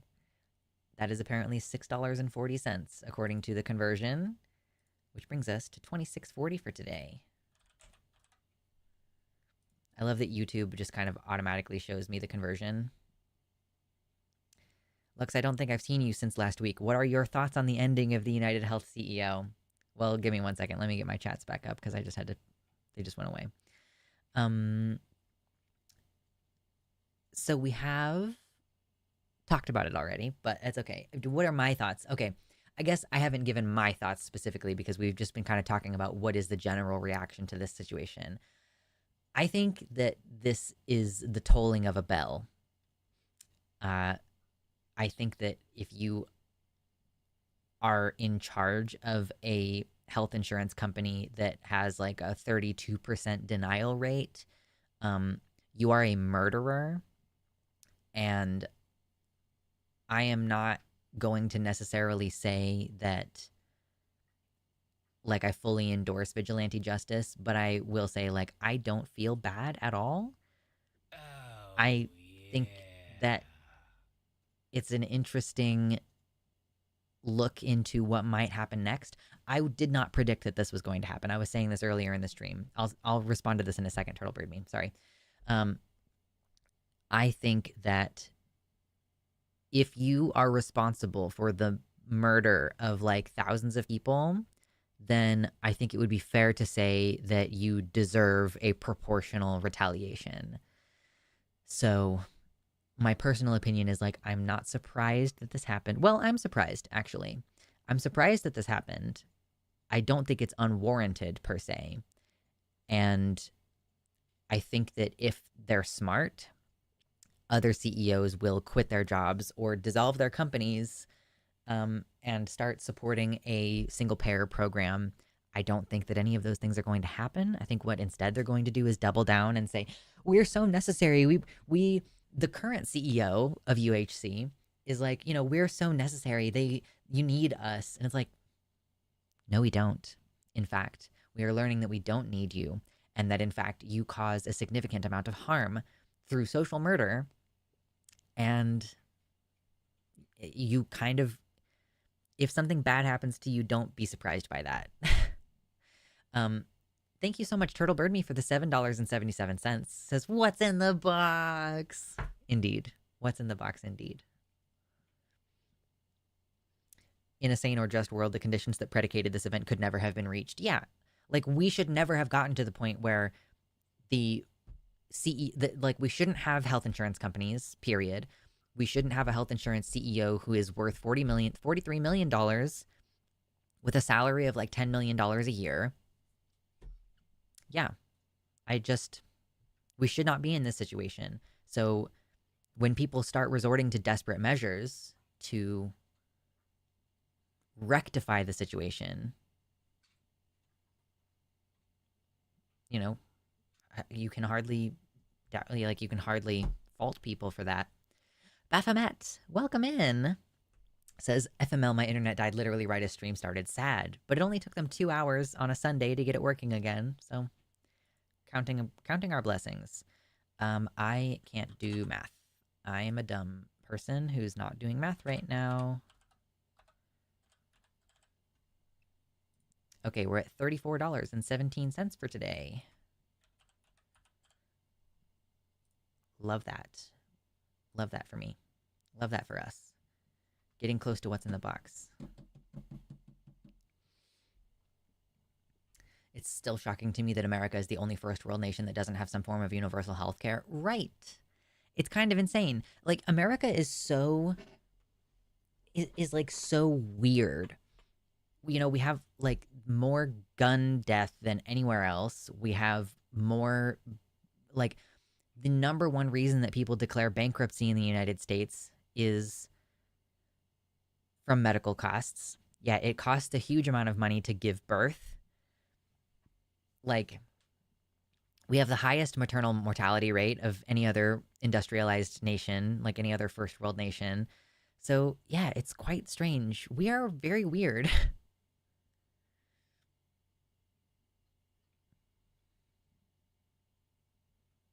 Excuse me. Ela says, I have been arguing with some libs since yesterday about whether or not the CEOs are murdering people. They are murderers, just like Manson is a murderer. Yeah, some people haven't been exposed to the concept of social murder. Like, if you want to reframe the conversation, I guess it might be helpful for some people if you say, like, social murder. Like, if you are in charge of creating the conditions upon which people die, you are murdering them with extra steps. It's murder with extra steps, basically.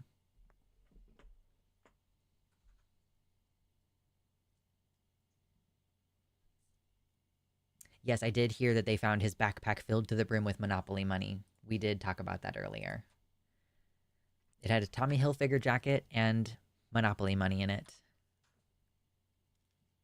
But did you consider stonks? Stonks?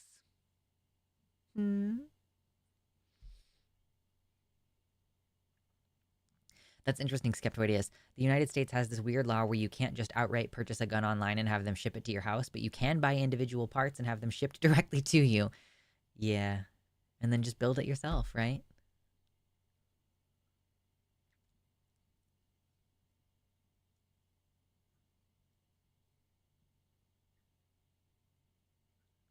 Like, I don't think that Hitler ever directly killed anyone, as far as I know. And, like, granted, I haven't done, like, a whole deep dive into the Nazi regime.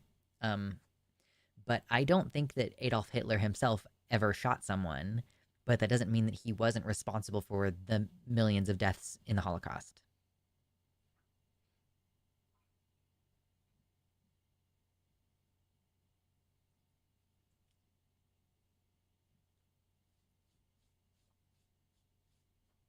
If social murder is not a thing, why is it not?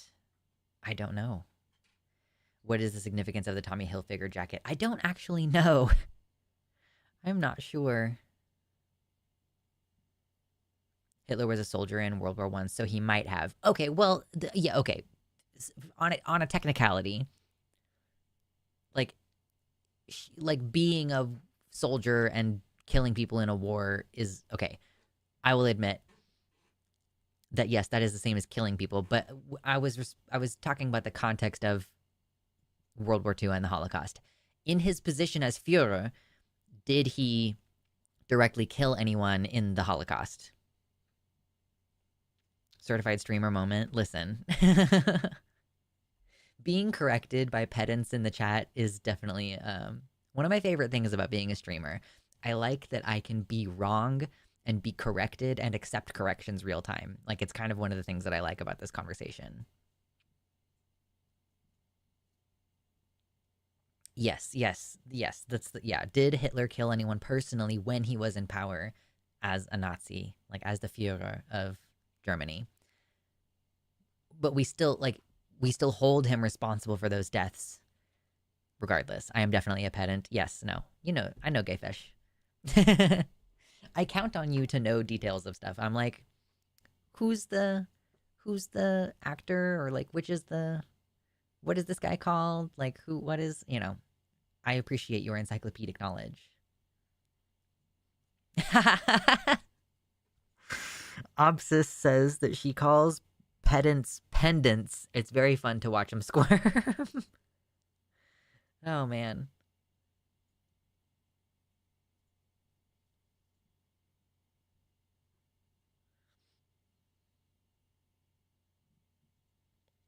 Anyone else been having bad weather? No, it we had a snow like last week here in Kansas City, but we it's like I'm looking at the forecast and I'm actually wanting it to snow and it's not. And I'm like, man.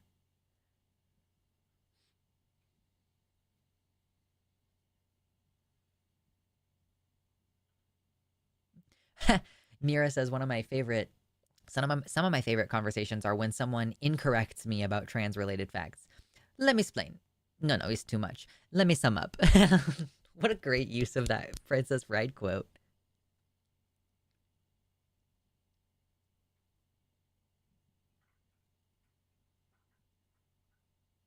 To be an effective truth seeker, you do need some amount of pedantry in your system. Well, yeah, it's like we have to be able to have precise conversations about things. Sometimes it doesn't really matter. Like I would be being unnecessarily pedantic if I corrected you when you pick up a turner and call it a spatula. Like I know a lot of people don't know this, but like let me find a picture here. Make this easy.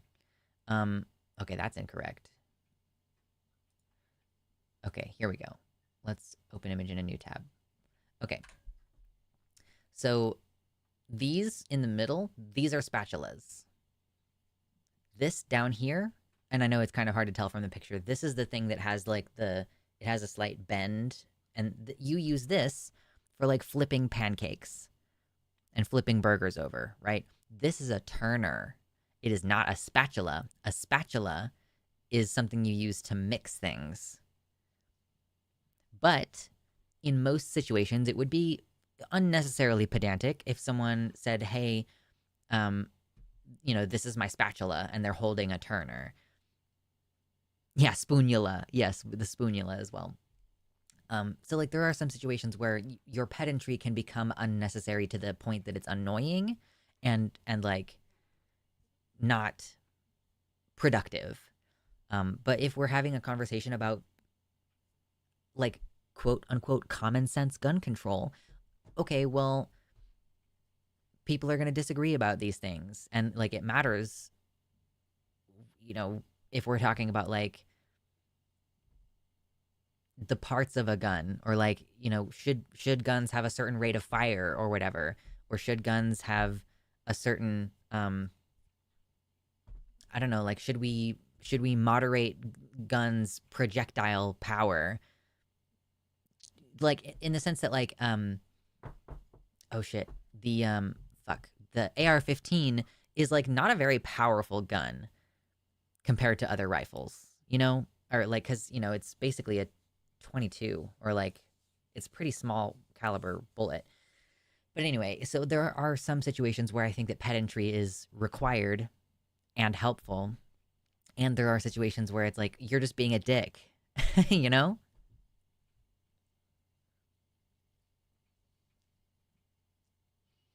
If Hitler and Manson are both considered criminals, then the politicians are guilty of murder flat out. I don't disagree with you.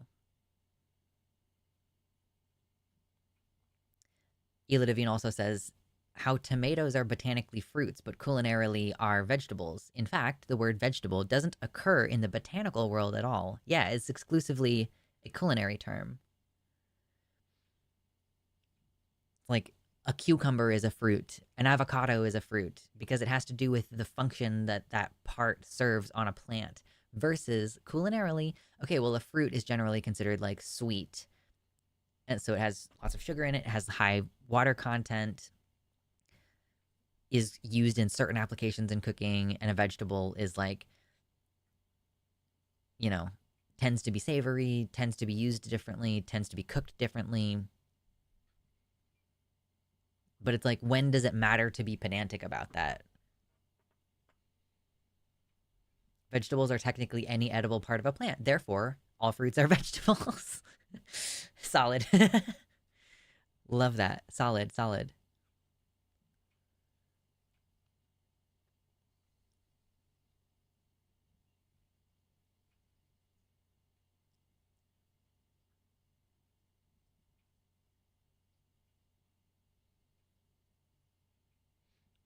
Some leaves are vegetables and others are herbs, entirely based on flavor. I feel like herbs, I'm not really sure what their nutritional content is actually. But we also tend to use very small amounts of herbs, so like the nutritional benefit would be negligible, I would say. They impart flavor, they're not really there to impart nutritional benefit. Dandelions is veggies, true.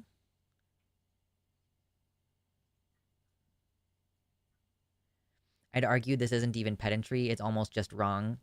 If a quote turner is colloquially known as a spatula so frequently that they're sold in stores as spatulas, then they're spatulas. Right. And then there's the question, yeah, of like, does usage define the terms?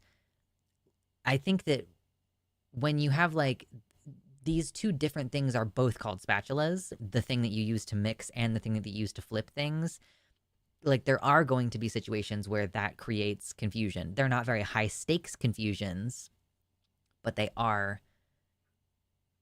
like they are two separate things that are being called by the same name.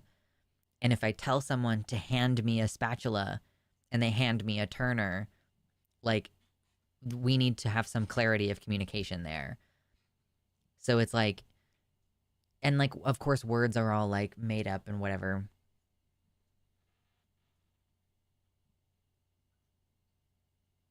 At that point I'd just say use a mixing spatula.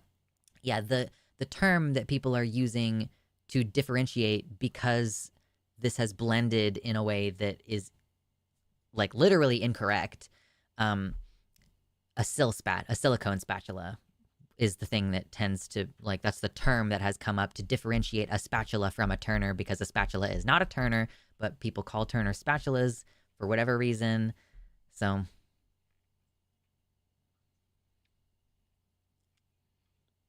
herbs are seasonings, not really food. I mean, it is food, though.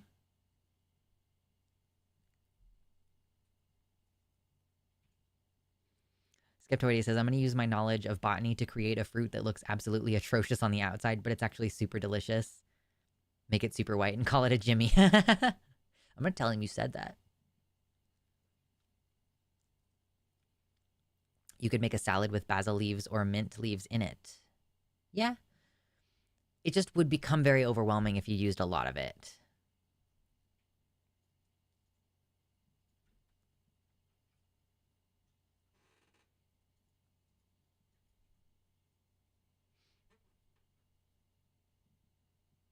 We call lots of things berries that aren't berries. Let's go further.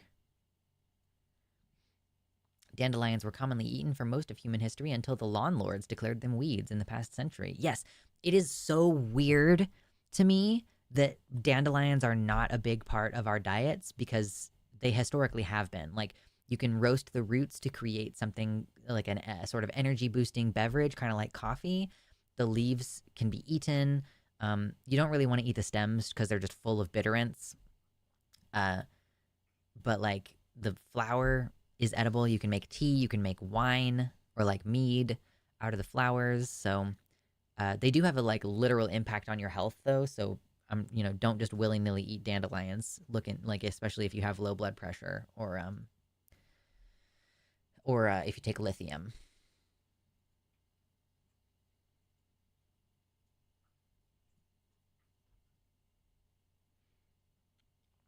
Blueberries are the best berries. I don't know. I'm partial to the raspberries. Tell him I said he can go F himself. I don't actually talk to Jimmy that often. I'm not going to tell him. I'm going to forget that you said that later. Yeah, dandelions are very bitter. You can also cook them like similar to like collard greens. Like collard greens are really tough and also fairly bitter unless you cook them down. But man, I've made collards a couple of times and it's really good. I was just like, "Oh, I'm making fried chicken. I want to serve something that goes with fried chicken ostensibly." It's like collard greens. Man, it's actually really yummy. They aren't even native to here. They were brought to the Americas by Europeans to cultivate for food. Well, there is the common dandelion now is invasive, or at least is not native. But I think that there were different dandelions here before.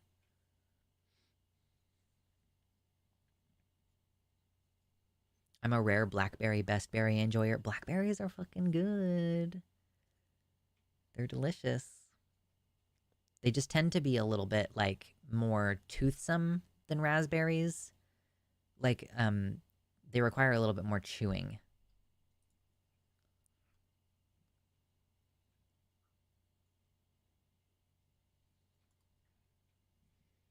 Yeah, that's what I'm saying. Collard greens are bitter until you cook them. They're bitter and they're tough. But the way that you make collard greens is you basically like kind of boil them down, but not like in water. You put them in like chicken broth and a little bit of vinegar. And then toward the end you can add a little bit more vinegar for flavor, but like vinegar, chicken broth, you can put like bacon in there or a ham hock. Um, but you cook them for like 45 minutes. Later, Ela, thanks for hanging out with us.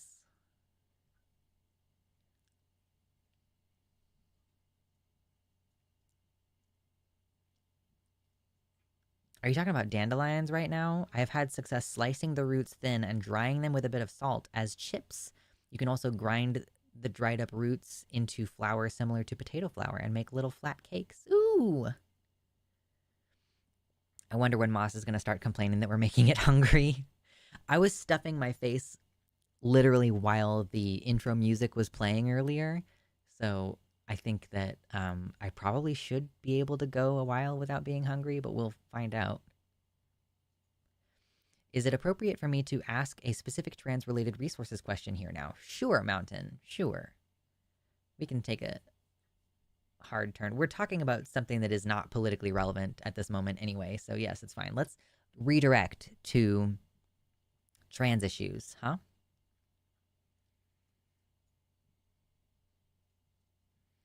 Deep fried dandelion flowers? Ooh, that sounds really good, actually.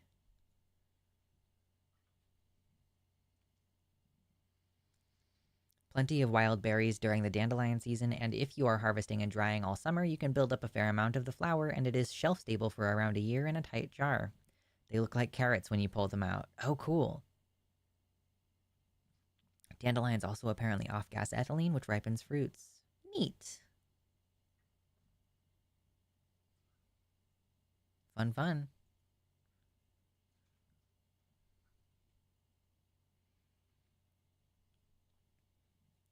Context: I'm Christian from a conservative church. I'm trying to unlearn what I have learned so I can consider transitioning. I have asked less conservative Christians if there are any trans people I could talk to, but I haven't yet been able to ask trans people if they know any Christians I could talk to. I mean, yeah, I don't know. I don't know. I'm an atheist, so You're asking me if I know of any Christians you could talk to about trans issues? I mean, like, I don't know what value a cisgender Christian has in the conversation about trans people. But like, are there any trans Christians? Like, again, I don't know. I'm an atheist.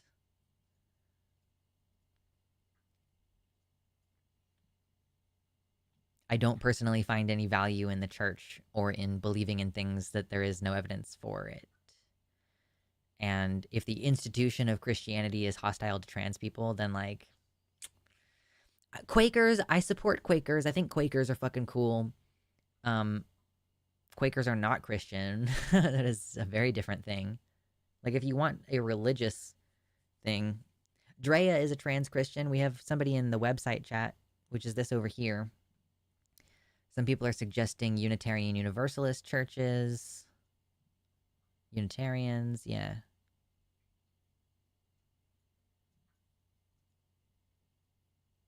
Yeah, trans Christians especially. Yeah, I don't know that I'm the person to ask. You can join our Discord server, and there is at least one trans Christian in there. Quakers are Christian. I work with Quakers. They follow Christ. No. I mean, like, um, as far as my understanding, and this is me, like, it was like a Quaker content creator. My understanding is like they recognize Christ as like a version of a way to live your life as a good person, but that's not the same as like venerating Christ as a God figure, which is how I would define Christian. Like, I don't think if you simply acknowledge that Christ was a guy who had good opinions means that you're a Christian. Um, but like Quakers don't have that kind of spiritual framework, or at least I don't know. Maybe it's different for different groups, but like as a monolithic group, Quakers are not by definition Christian.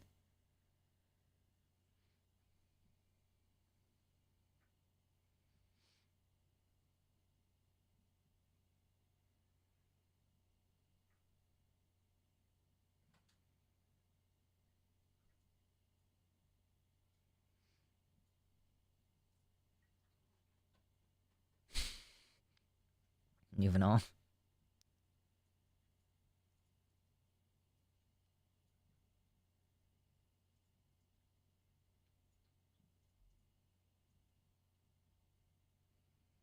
Well, okay, so to be fair, like I don't know a lot about Quakers. I will direct you to the person who I learned about this from if you're interested. Um so this woman, Jessica Kelgren Fozard, has a playlist about Quakerism, and like this is the person who I've learned about Quakerism from. Now she is British, so maybe it's a distinction between British Quakers versus like United States version of Quakers. I'm not sure.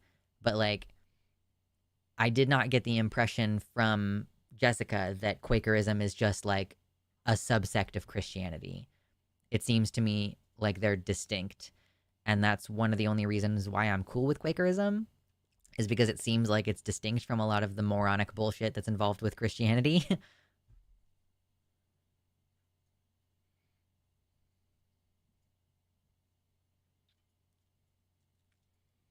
Ari says there's a trans Christian YouTuber named Austin Lionheart.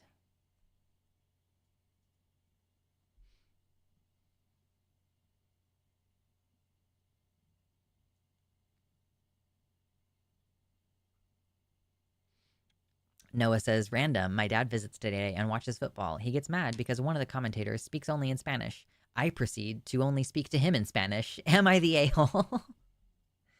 Oh, that's funny. Ugh. People are so weird about folks speaking other languages. Ugh.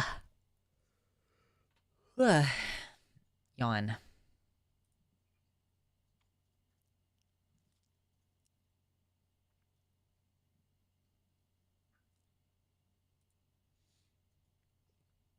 I mean, so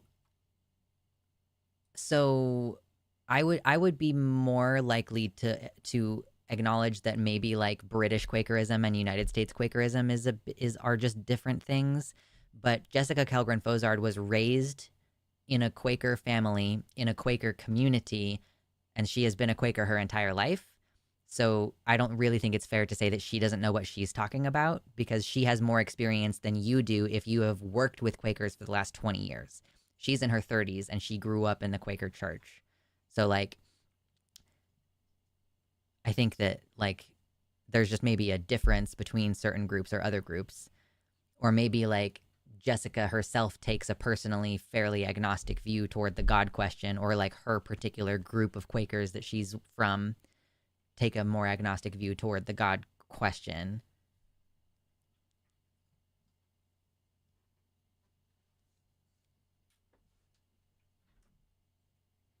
One of the things that I like the most about Quakers is that it's part of their rules, at least as I understand it, to like not impose this on other people. Um, like Quakerism seems to have a very live and let live thing, which like I guess that is quintessentially what Christianity should be. So I would say like that would be a way in which I could see them being like a type of Christian and maybe possibly the best kind of Christian.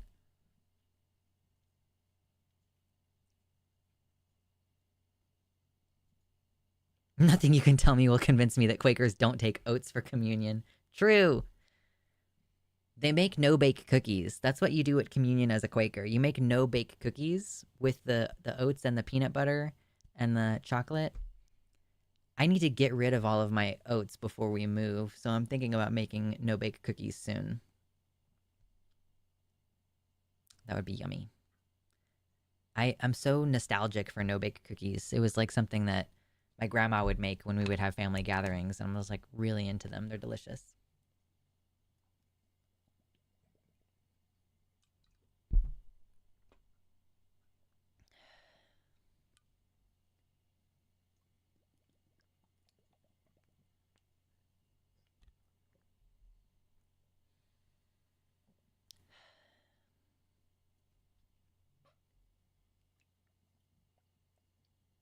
Mm.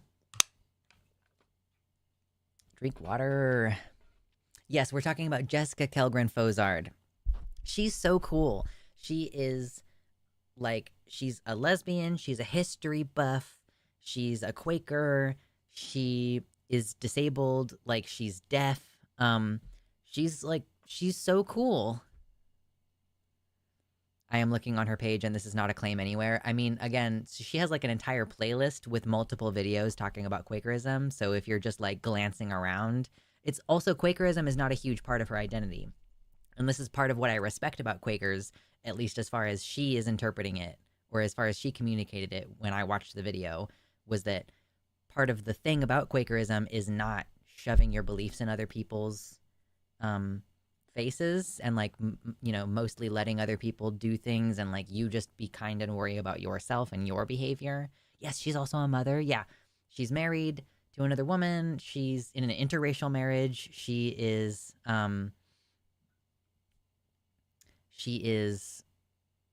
has a toddler, and I think they're working on the second baby. Jesse, you're gonna have to go watch her videos, babe.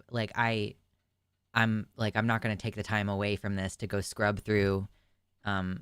But also like believing in God doesn't necessarily mean that you are a Christian. Like like Jewish people are not Christian, so like she does believe certain things that could be associated with Christianity.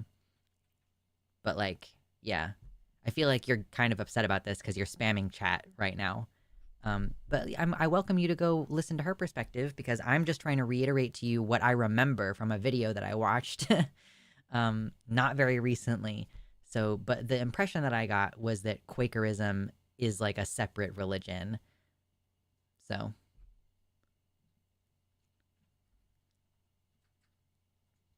yeah, I don't know why you're so upset, Jesse, but bye. Bye bye. Like I'm a bigot because I think that Quakerism is different from Christianity. I don't know, whatever. I've already said that like possibly Quakerism is the thing that Christianity should aspire to be, but whatever. Lol at the stream title. Yeah, Star Fox. I am a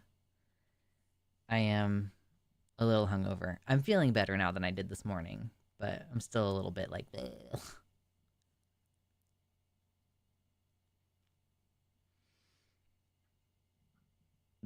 Excuse me. Oh my gosh.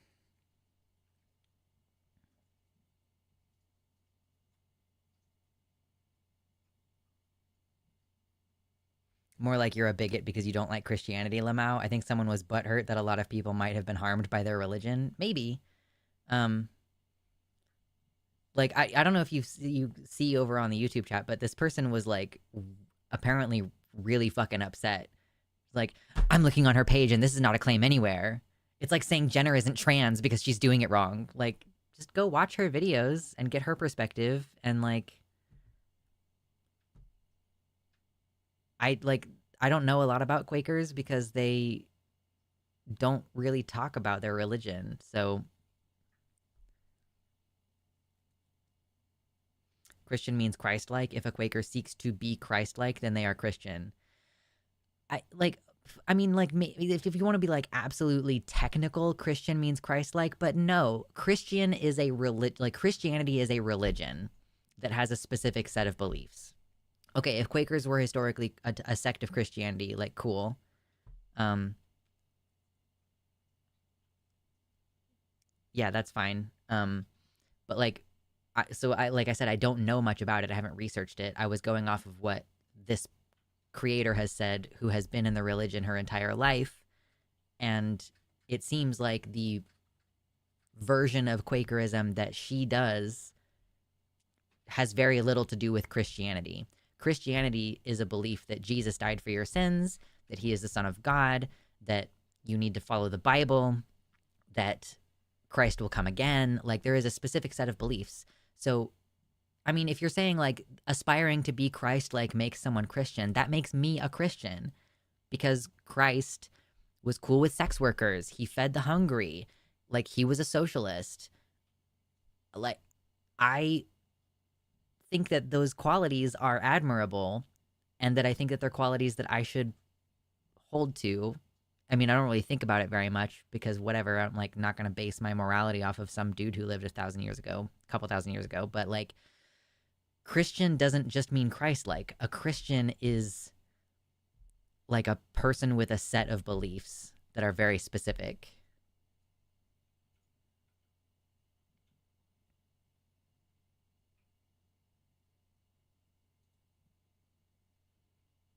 Christianity has literally thousands of subversions, so Quakers are Christian like Mormons are. Sure. Like, I mean, a religion evolving from Christianity also doesn't necessarily make it Christianity. Like, Mormonism is not considered Christianity in the same way. And Catholicism is not Christianity. Like,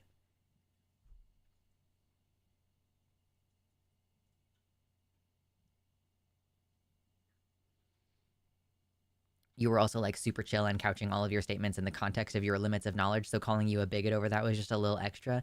I don't know. Religious people are fucking funny sometimes. Like, I don't know, man.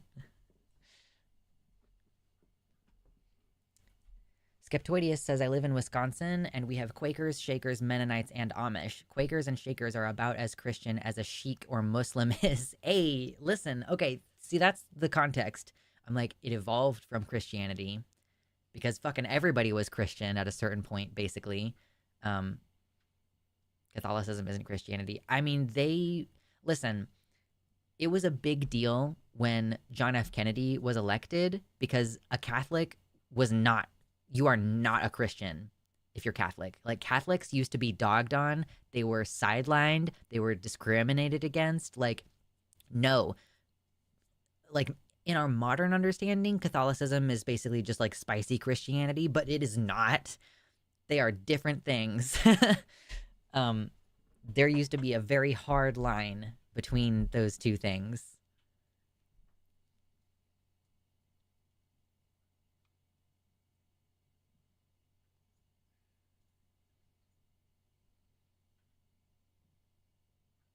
Like people used to not want to hire Catholics. They are super different.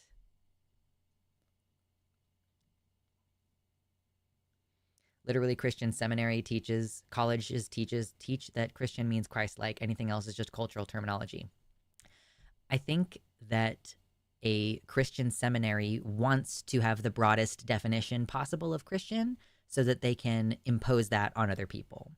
In reality, where we all live, Christian does not just mean Christ-like. Because again, I, an atheist, would be a Christian because I am more Christ-like than many people who call themselves Christian. So, like, in the real world, Christianity is like a set of beliefs with adherents, and it doesn't just mean Christ-like. And in fact, if that was the definition, then most Christians are not actually Christian because they are not following Christ's teachings in actuality. You know what I mean? Um, yes, Catholicism is the origin of organized Christianity, but like I'm just telling you from a historical perspective, it used to be like seriously delineated away from Protestantism. These are all like different subsects of a very similar belief system, but they are not the same.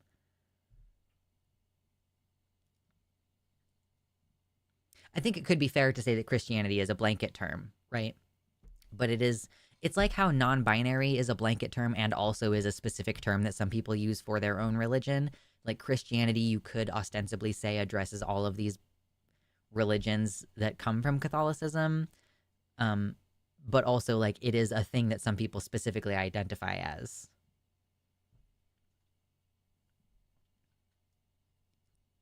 Oh, that's funny. Prior to Constantine's adoption of Christianity as the official Roman religion, Christianity was actually considered a Jewish cult.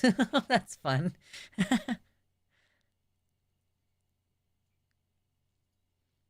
That's fun.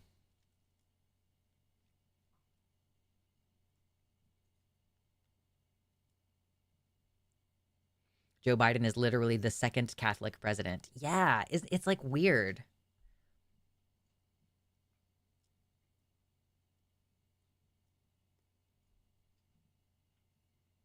Anyway, I used to argue a lot more about Christianity and religion and stuff. I don't do that as much anymore because I don't find it that interesting anymore. Um, like I think that talking about emergent religions is fun. Uh, but like, yeah, I don't really do the whole religion thing anymore because it's just kind of boring. Christianity is a Jewish cult. Amen. Yeah, that's funny. That's pretty funny.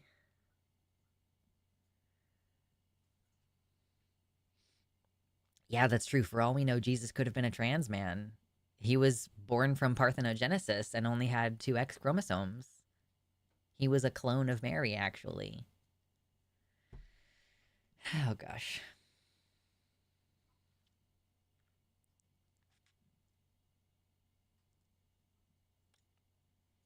My system is a Jewish cult. That's fun. It's good stuff.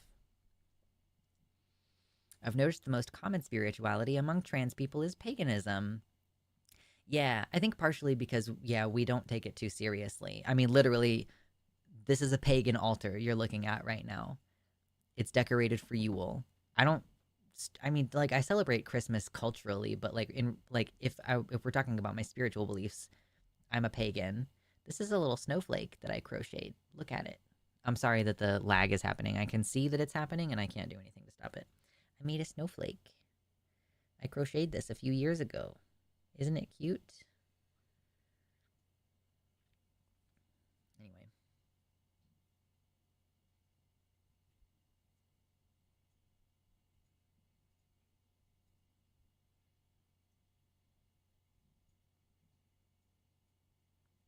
where's the other system? There's a system in the chat. Yeah, Nuvenal on the website chat. Excuse me. Mm. Mountain Eucalyptus says, I think you could say Catholicism is to Christianity like transsexual is to transgender. Like there are some problematic opinions that are tied to some people who hold strongly to the transsexual label, but that doesn't mean an individual transsexual person is problematic. I don't know that I would make that comparison because transsexual is a medicalized term that was invented by cisgender people to explain trans identities. And then we have moved away from the term transsexual because it is a medicalized term and it's outdated. Like transgender is the term that like the community feels is more appropriate because it's like it's about how you identify as your gender versus like how you are as your sex. But yeah, I don't know if that's like comparable. Like Catholicism came first and then Christianity came. So I guess in that way it's comparable.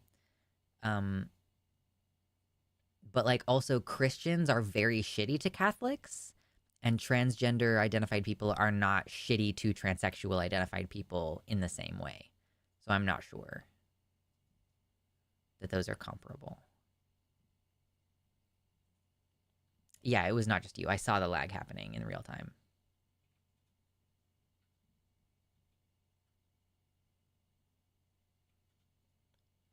I don't know that militant atheists would be as much of a thing if religion was more for most people than it was more for more people than just a way to absolve themselves of responsibility over their own beliefs.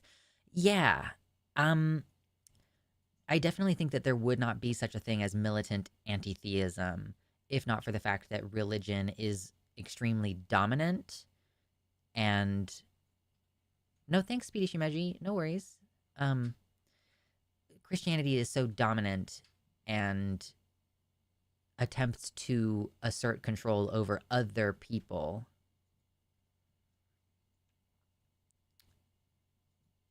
And yeah, it's like a scapegoating thing. If every Christian was just like, I am going to follow Christ and um I'm going to behave in this way, then yeah, like there would be no need for militant anti-theism because you all would just be like good people living your lives and not making anything worse for anybody else.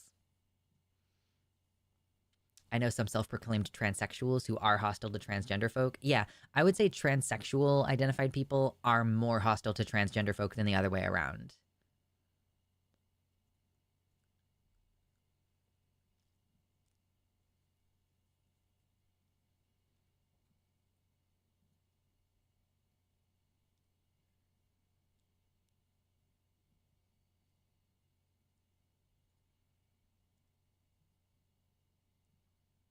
It's funny because a lot of the people I know who use transsexual these days are Therians and people with uncommon and unique gender identities who've reclaimed it, with, I think, the intent of separating their medical transition from their gender entirely.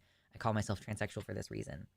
I will call myself transsexual at times because I think it's funny, and because I have transed my sex characteristics, and I would like to, in a hypothetical future where I have endless money, um, do more of those things. But yeah, it's funny that yeah, but like as a non-binary person being like I'm non-binary and transsexual, but I've kind of like leaned away from this a little bit because it does open up the opportunity for people to then start using cissexual to talk about non-binary people who haven't transitioned and I am deeply violently opposed to that. So I've kind of moved away from using the term transsexual because I think that it invites a dichotomy within the community that I do not want to entertain. I'm pretty strongly opposed because I've seen this happen where people are like to speak about non-transitioning or like non-medical transitioning non-binary people or trans people. Um, I am not comfortable with people being like, well, you're a cissexual non-binary person, so of course this doesn't impact you. Like, nope, we're not doing that. We're not being a cunt to trans people we don't like in that way. Let's not do that. Ha, early Christians were really into Hondas. They were all of one accord. But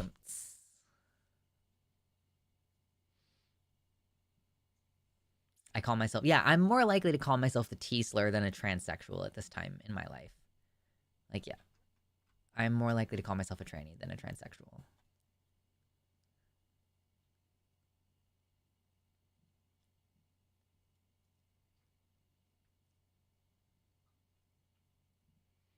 Cissexual, why does that just sound like super straight again? Yeah, it refers to people who have not transitioned. Like, in the way that transsexual can refer to people who have medically transitioned, cissexual refers to people who have not.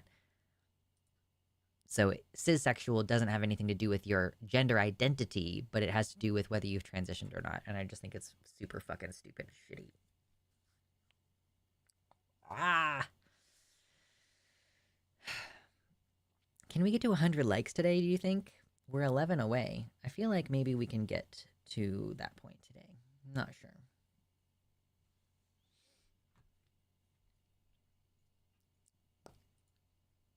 I think I have some stuff that is yet to be talked about.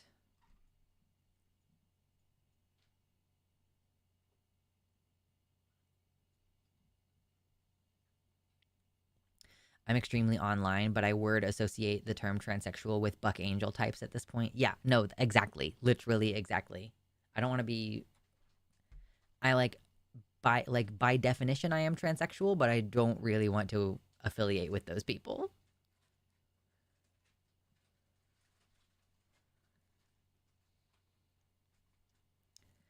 Oh yeah, I wanted to look at this video, which I haven't watched yet. It's just a short little 47-second video.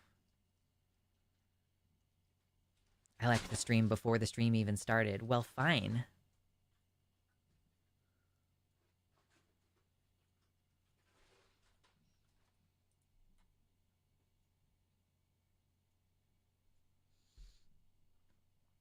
Okay, let me, I'm probably gonna have to increase this volume here. I know Nominal Naomi calls herself transsexual and she's cool. Yeah, I like Nominal Naomi. And like, yes, I'm not saying that transsexual is a bad term to use ever. I just am personally leaning away from it because of other things that are developing in context. Okay, so CNN convened a panel of transgender youth to get their thoughts on the Supreme Court and the 2024 election. So let's look at this. What does that feel like? Wow. Shush, shush, shush, shush.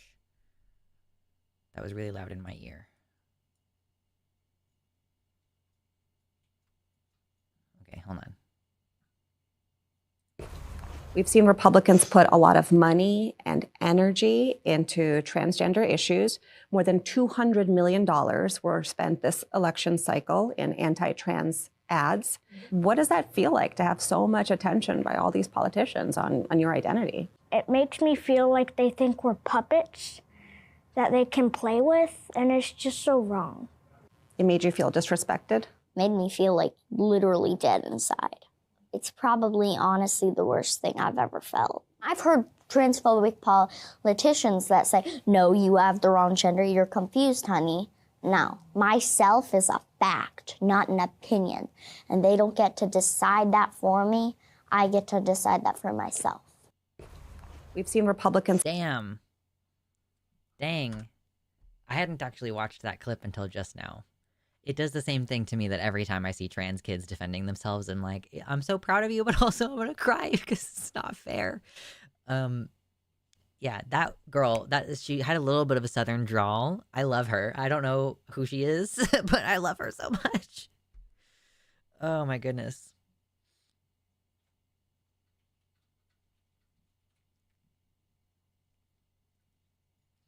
Cat Black just made a video about being asked to go on Jubilee. It doesn't surprise me that she was asked to go on Jubilee, and I'm not surprised that she didn't do it. Yeah, $200 million spent on these ads is crazy. She's based, yes. Little kid is based. I wonder if I should find the full video. CNN panel, trans youth.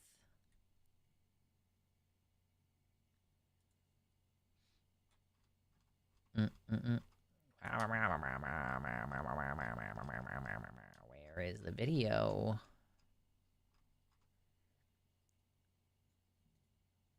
She had the distinctive child stutter. Yeah, politicians. Okay, okay, so I found the CNN article.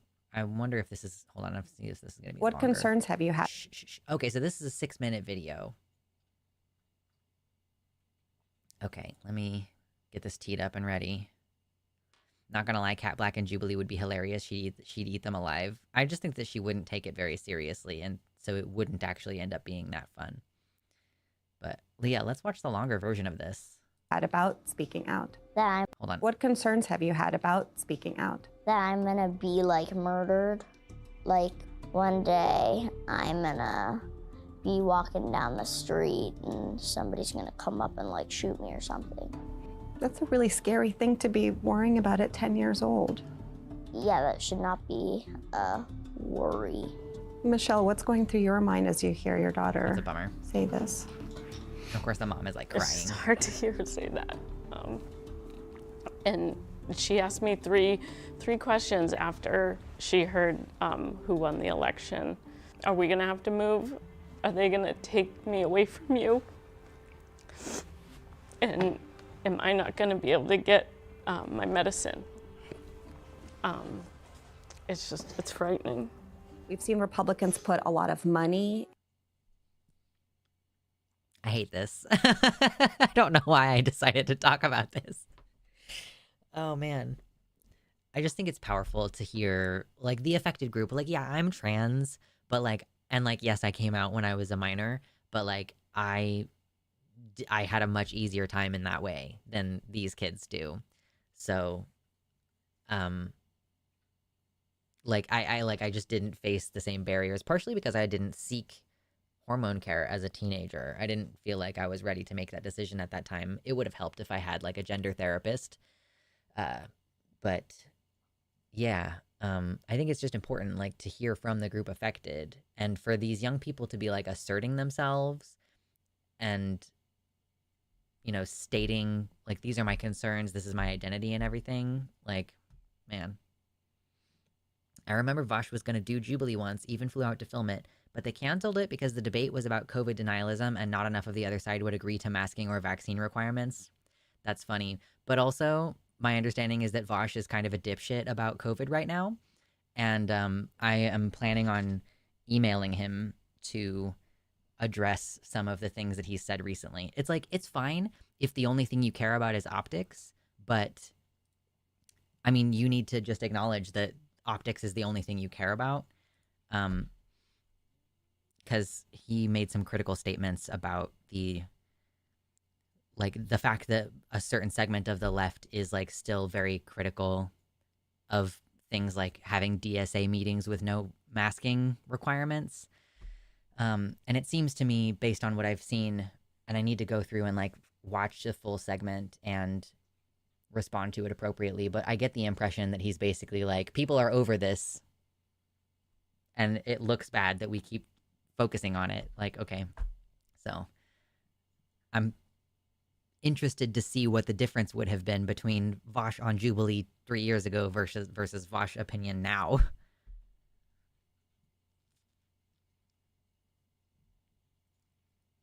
Anyway. And energy into transgender issues. More than $200 million were spent this election cycle in anti-trans ads. What does that feel like to have so much attention by all these politicians on your identity? It makes me feel like they think we're puppets that they can play with, and it's just so wrong. It made you feel disrespected? Made me feel like literally dead inside. Yeah. It's probably honestly the worst thing I've ever care. It's care for minors. So this is things like hormone. decide that for myself. The Supreme Court is taking on a Tennessee law that is banning gender-affirming care for minors. So this is things like hormones, puberty blockers. Roughly 24 states have passed restrictions on gender-affirming care. It's clearly a big political issue, but I want to understand what gender-affirming care means for you. Why is this something that's important for your family? I don't know what kind of care my kids are going to need in the future, but I also believe in body autonomy and parental rights. And so my kids deserve access to the same life-saving care that other cisgender kids are receiving without politicians interfering. You want the choice. Yes. I think if politicians really were in it for the kids' sake, then they would take the time and listen to what they have to say. I think that they would focus on real things like climate change instead of using our identities as a pawn just to get votes or just to stay in an office. Listen. Me and my family have spent a lot of our time going back and forth to our state capital in Arizona. The amount of times I've been disrespected, misgendered, dismissed just because of how young I am by these people who want to protect me. So all of you have traveled a very long way from Arizona on your own dime, taking time off work, taking time off school to be here for this Supreme Court case that's taking up transgender rights. Why did you feel it was important to be here in DC and have your voices heard? Oftentimes, our lives get turned into numbers and trauma stories with no name and no face. Our existence love is this kid. This so is a very good so point. beyond that. I play the guitar. I am in my school's March for Our Lives club and our Spanish club, right? Like, I live this very full and vibrant life. When politicians focus on turning us into numbers, a lot of the times they've never met trans people, they don't know trans people, they don't take the time to introduce themselves to trans people. The first time Daniel ever lobbied, he was 9 years old, and he's gonna be 18 next August, 2 months after this. Yeah, for this to have been going on for so long too, that like a kid at age 9 is lobbying for their rights and is still fucking having to do it when they're about to turn 18. Depressing. Ruling. And so he will have spent a majority of his life defending his existence. And so I just want Daniel and Violet and Dylan to live in a world that just lets them be. And in a world where they can be safe. I really worry that the rhetoric has gotten so bad. Do you feel like it's affecting your childhoods that you have to fight for your right to exist? Yeah, because there's so Yeah. many like racist, God, I love her. anti-trans people that I should be a kid at school right now worrying about my own stuff and like not having to do this, yet my childhood is honestly kind of ruined. And that speaks to the suicide rate of trans youth. Like, this is real, this is serious. And we know that the statistics around the loss of life of Black and brown trans women is already high. Donald Trump has promised to roll back a lot of protections for transgender people. He has backed a national ban on gender-affirming care in this campaign, and now we're facing another 4 years with Trump back in the White House. I'm wondering how you are all. I also just feel that it's worth pointing out that, like, these kids are so matter of fact about everything, and like the moms are getting emotional. Like, I'm getting emotional. But like the kids are just so like straightforward and matter of fact. I feel like that speaks to their resilience, that like they're expressing their concerns and their worries, but they don't seem like upset in the same way that I'm upset on their behalf, you know?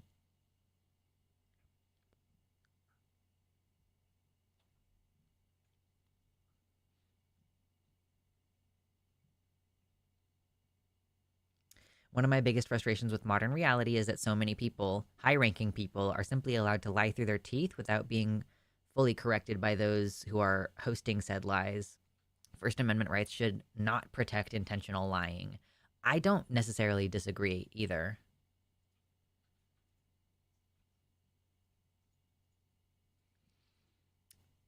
What he said just made me think of that girl from, I think, a Last Week Tonight video. There was a politician she was arguing in front of, and the politician called her brave, but then approved the law that was hurting her. Yeah. It's just really dumb.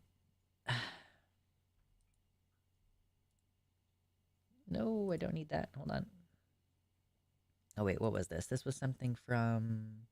Oh yeah, there's something in the Discord server. I'll have to look that up in a second. Hold on.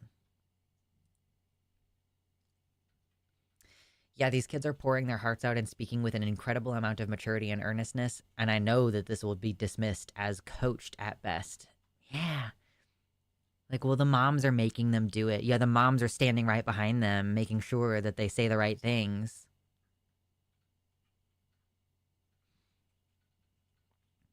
Anyway, okay, there's only about a minute of this left. All coping with that reality. I just don't want to think about what he's gonna do, like in Arizona where we all live and we're probably gonna live. Do you think it'll be harder to be a trans kid under President Trump? Yes, a lot harder. What do you hope will come as a result of you speaking out and making your voices heard? I wish people could see that our children are who they are and believe them and leave our families alone. Like, I would give anything to be a really boring PTA mom. And instead, I'm reading policy, like ways in which I can convince politicians to see my child as a full human being. I'm hopeful that we can just be normal children in a normal world where people don't judge us and where we can just be ourselves and shine like a star. President-elect Trump just... Shut up, CNN, with the autoplay. You gotta give me more of a buffer. You need a little wheel thing that says, we're about to autoplay. Do you want to do autoplay? Jeez. Yeah, that was really sweet. And also heartbreaking. Not a fan. Don't like it. How dare you make me feel things. Interestingly, and this is related, there apparently is like oh, this is from 2020. Okay, so this is like kind of old news. And so I knew about this partially because of Jamie Raines, Jammy Dodger. But so there is emergent research in the last few years that gender dysphoria has a biological basis for the same, like, I've known about this for a while, that there is like a certain point in the pregnancy when like certain hormones affect the development of the brain and contribute to the quote masculinization or quote feminization of the brain, which is not to say that the structure of the brain is different, but rather that the brain's expectation of what the body is supposed to be like can be masculinized or feminized. But yeah, I mean, that's just cool. From Gilmore Health News. Again, this is an article from 4 years ago, almost 5 years ago now at this point. Yeah, I just thought that was... Yeah, the University of Augusta has studied the genomes of 30 trans individuals, focusing on the pathways of estrogen receptors in the brain, basically concluding that there is a biological basis of this type of dysphoria. So that's fun. Initially, DNA tests revealed over 120,000 variants, 21 of which were associated with estrogenic pathways. So that's cool. And Wolf Blitzer. Yeah, instant mood shift. Kitty says, I'm going to go ahead and be proud of those parents, too. Those kids have been taught to be true and honest about what they feel. It makes for a powerful human that can say the hard stuff that many people would hide. That's true. Can you drop the link for the story? Do you mean the biological basis in the brain thing? Because, yeah, I can do that. Boom.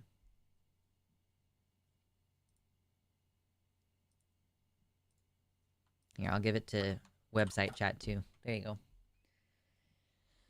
Oh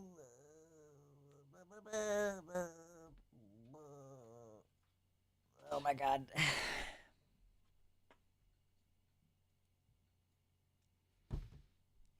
Just making fun noises while I'm stretching. Don't worry about it.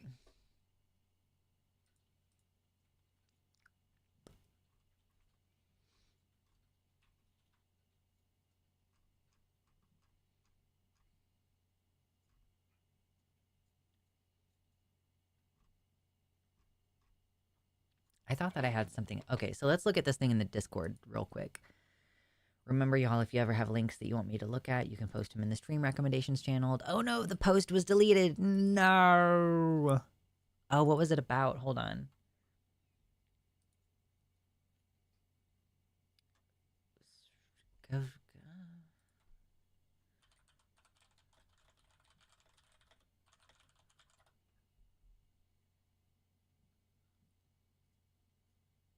Okay, I think this is the most recent one. I'm assuming that this is what the person was trying to link.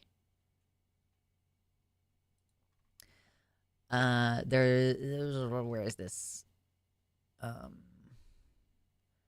This bill was introduced November 20th in the Senate. The act is called Defining Male and Female Act of 2024.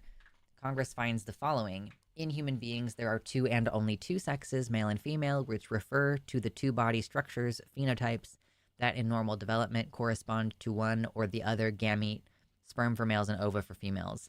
Every individual is either male or female. An individual's sex can be observed or clinically verified at or before birth. Rare disorders of sexual development are not exceptions to the binary nature of sex. I think that's so funny. In no case is an individual's sex determined by stipulation or self-identification. There is increasing confusion about the definition of sex as a biological truth, the implications of sex, and its relationship to concepts and terms, including sex assigned at birth, gender, gender identity, gender role, gender expression, and experienced gender. Oh man, this is... like, yeah, so they're basically trying to pass a federal law. This is from, in the Senate of the United States. To establish clear and consistent biological definitions of male and female. I don't know. It's just... I don't even know that there's much to say about that except that it's funny and stupid. Nar.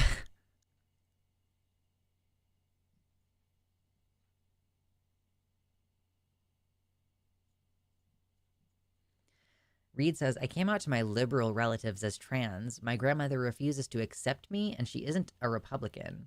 She told me people will think she's crazy if she calls me they, them. Then my grandmother told me that I'm too young to know I'm trans at age 21 and said I won't know until I'm 25, and it's a good thing that I can't transition. I mean, we know what's going to happen when she dies. That's my version of the crab rave.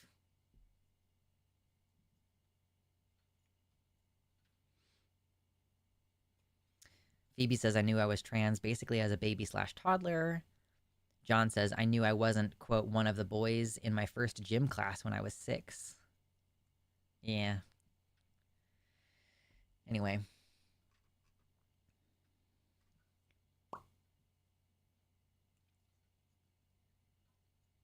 Yes. Oh, yes, exactly, Allison. It's nice to know we have people with an education in gender science on the level of a janitor at a college making bills and laws.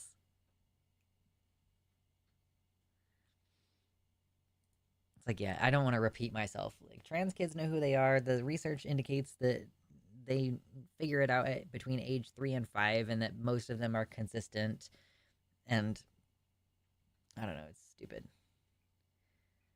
Man, people hear one fucking thing about the prefrontal cortex and think they know how brains work in reference to the 25 years old thing. Yeah. I heard one time that the brain is done developing at age 25 and have decided to run with it forever. Jesus.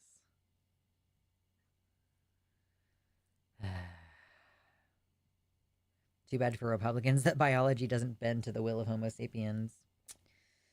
They're certainly going to try. Oh,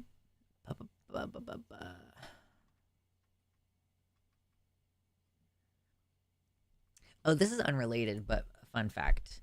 So, Pfizer's group president, on an earnings call in 2021, said that Pfizer thinks a lot about generating demand for Paxlovid, and the removal of mask mandates means COVID infections will increase, and that's the role Paxlovid can play. So they're basically saying that mask bans are a good thing for Pfizer's profits, because the more people who catch COVID, the more people need Paxlovid in order to reduce the intensity of their infection. The removal of the mask mandate, the social distancing requirements that have been removed, that means that people are going to get out there and infections are going to increase, and that's the role that Paxlovid can play. So we're intently focused on working with national governments and helping them to educate. And like basically, yeah, they want to remove mask mandates so that they will sell more Paxlovid. It's Like, man, there are so many reasons to wear a mask, and fucking over in pharmaceutical companies is definitely one of them.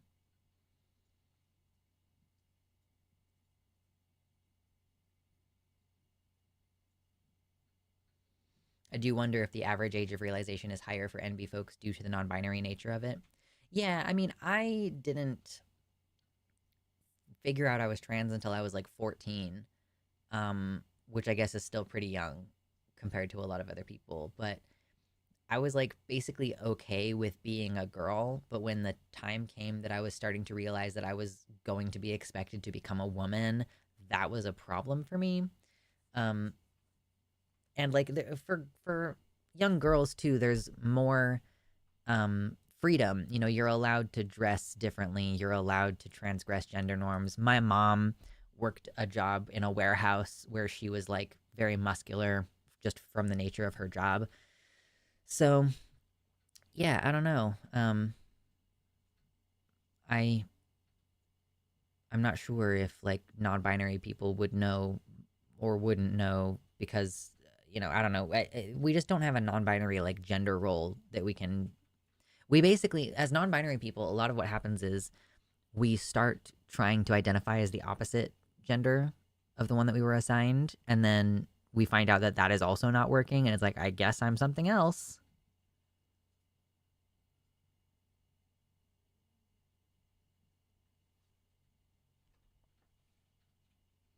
I feel like a late bloomer here. I don't think I subconsciously knew I was trans until I was around 12. I mean, it's different for everybody. A literal muscle mommy. Listen, we're not venerating my mother as a muscle mommy. She's an abuser.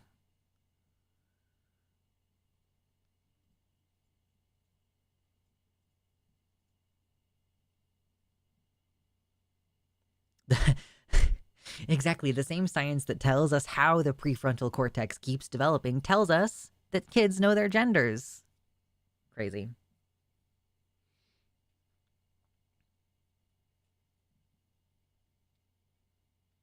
Exactly. Yes, gender expression is a lot more fluid for children, especially if you're raised as a girl, which is why the dysphoria often starts getting bad around puberty.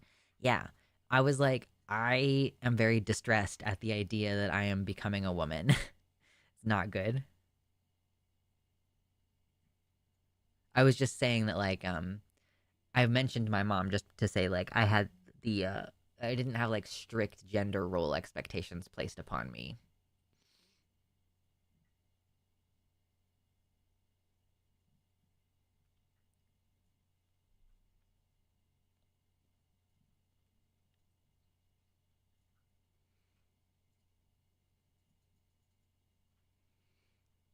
As a trans non-binary person, I knew I was different in 5th grade, but didn't have the words to describe it until my 30s. Yeah, that sense of unease for several years, but no language to describe it. This is why education is important. But that's kind of, again, that's what the conservatives want, is for trans people to not know that they're trans, or to think that it's impossible for them to transition so that they won't do it. So like, yeah, if you learn that you're trans when you're young, then you can take interventions when you're young that make it possible for you to fully assimilate as an adult, and they hate that. Just hate it. Absolutely hate it. Oh, we're so close to 100 likes on the video today, guys.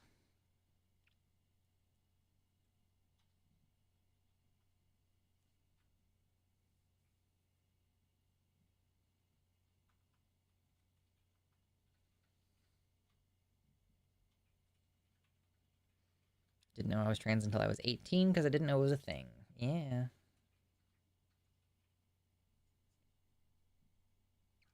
I had a classmate come out as trans. And I think that, like, having that happen so close to me in proximity, I was like, oh, I didn't know that this was even a thing that you could really be. Like, I think I knew about trans people generally, but it was only, like, as a joke in movies, you know?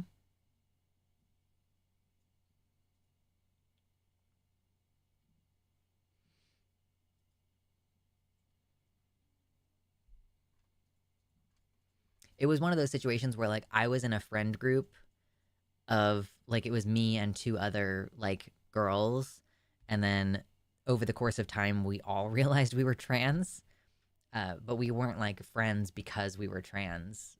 We just all happened to be trans and we found out later. My cat is snoring really loud. It's funny.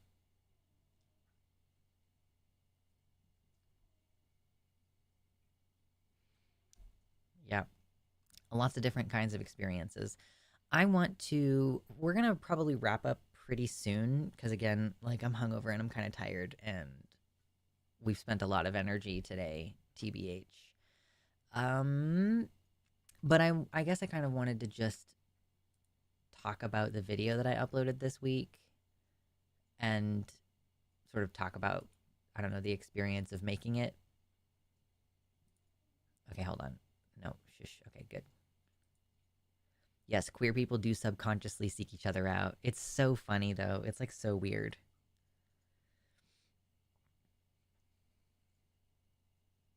I'm not sure if there's a term for it when someone comes out and it gives the others the courage to do so. I mean, it just hadn't occurred to me that I was trans or that I could be trans until someone I knew came out.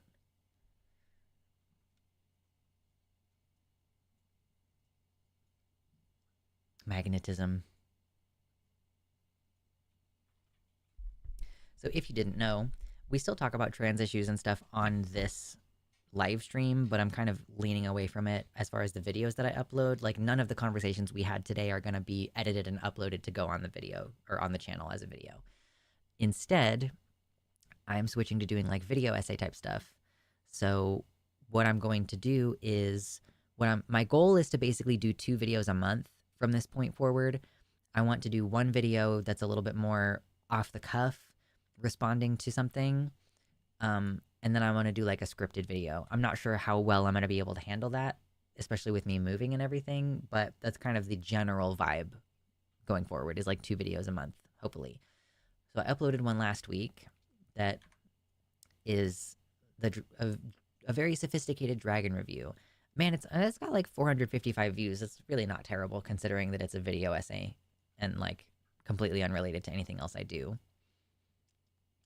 But I kind of just wanted to like, I guess, talk about the making of this a little bit. First of all, this is a dragon ear cuff. And I actually do have another one, but this is like the left ear. So it just slides on and just hangs out there, and it's super cute. And I love it. It's very heavy, though, so I don't wear it for very long. Excuse me.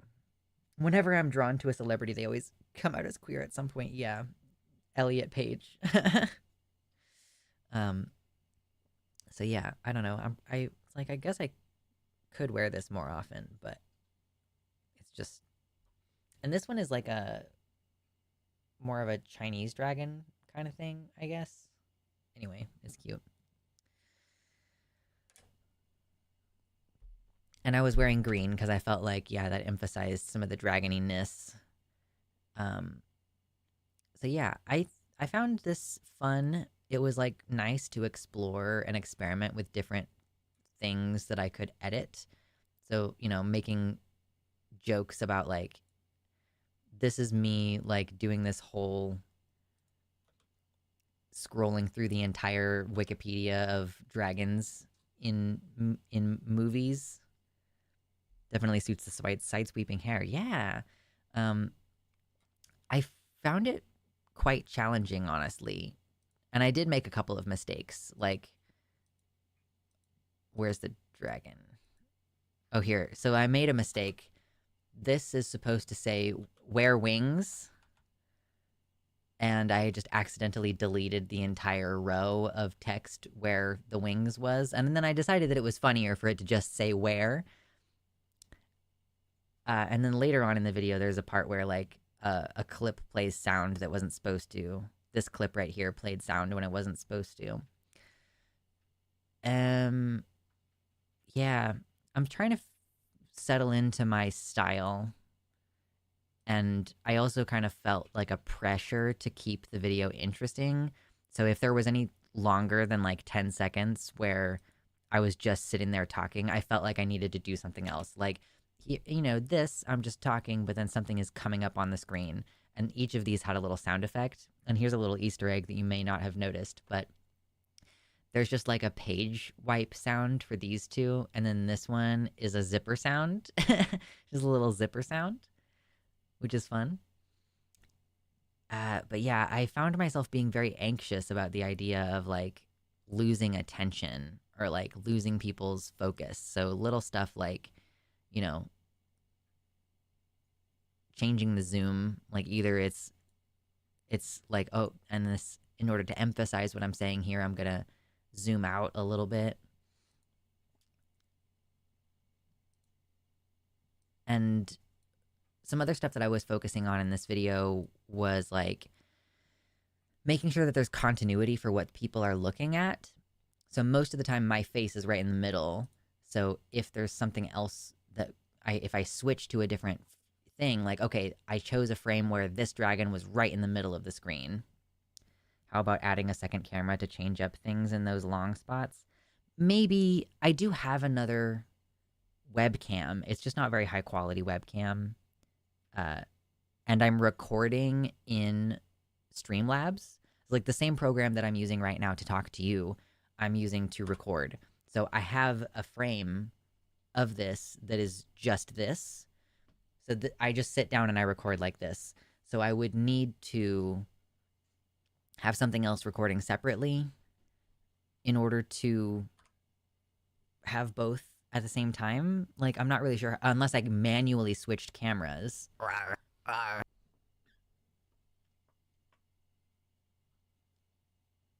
Thank you, Kimsey, for the $15 donation.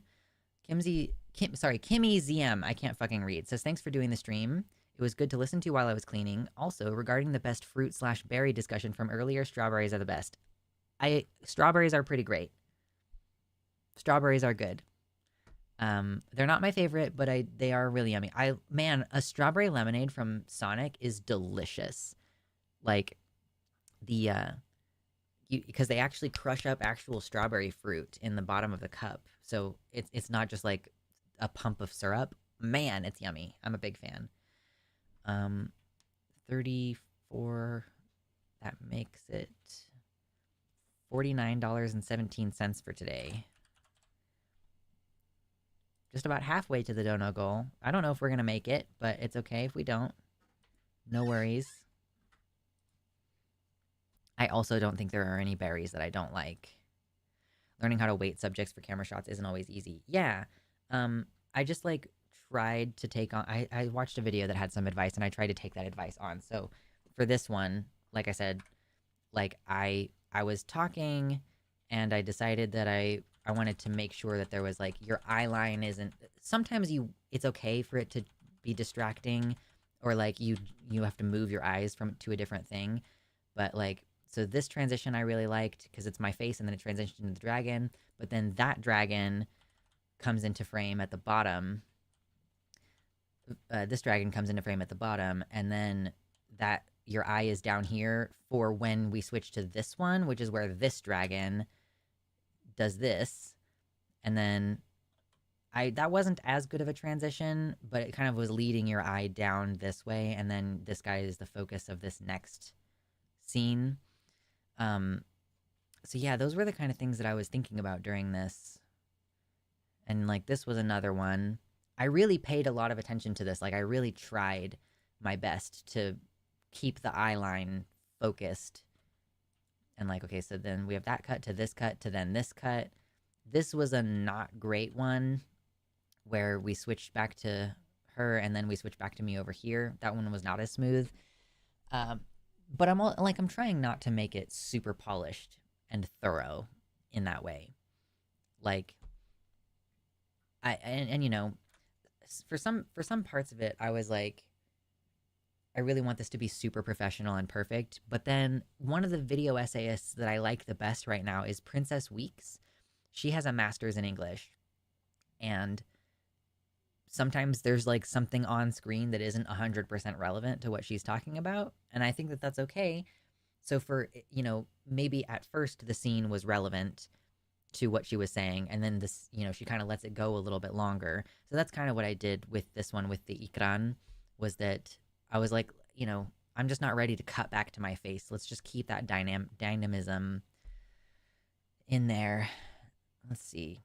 What someone said that what did you say? You subscribe to Noah Samson because of the editing. Yeah, good editing is why I subscribe to Noah Samson. So in my opinion, the Easter eggs are worth the effort. Yeah, cool. Trans person struggling with transitions. True.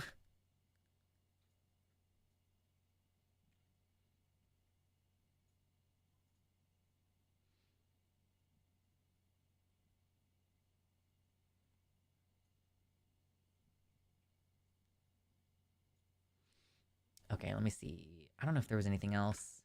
There was just a lot.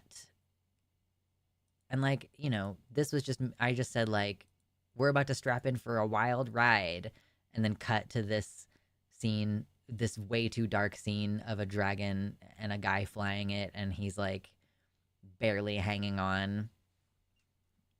God, that's so dark. Highly recommend you do not subscribe to Noah Samson. He's BFFs with Bad Empanada. Yeah, I don't subscribe to him. But it's good to know that good editing will keep people's attention regardless.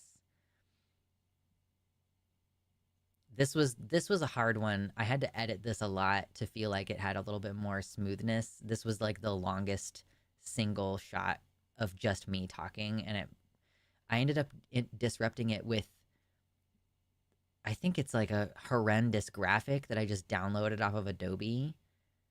Yeah, this one shot lasted forever, and I felt really uncomfortable with it just because I felt like it is not, like I was like so worried that long of a static shot would lose people's attention, and then it cuts to this, and I thought that this was funny. Is the dragon authentic enough for me to enjoy the story? So that was fun. Let's see, what else do I have in here? And then, yeah, there's just simple stuff. Like, of course, I'm in the middle of talking about how a dragon should have a concussive wave from its wings, and, like, these things didn't flap correctly in that flapping scene.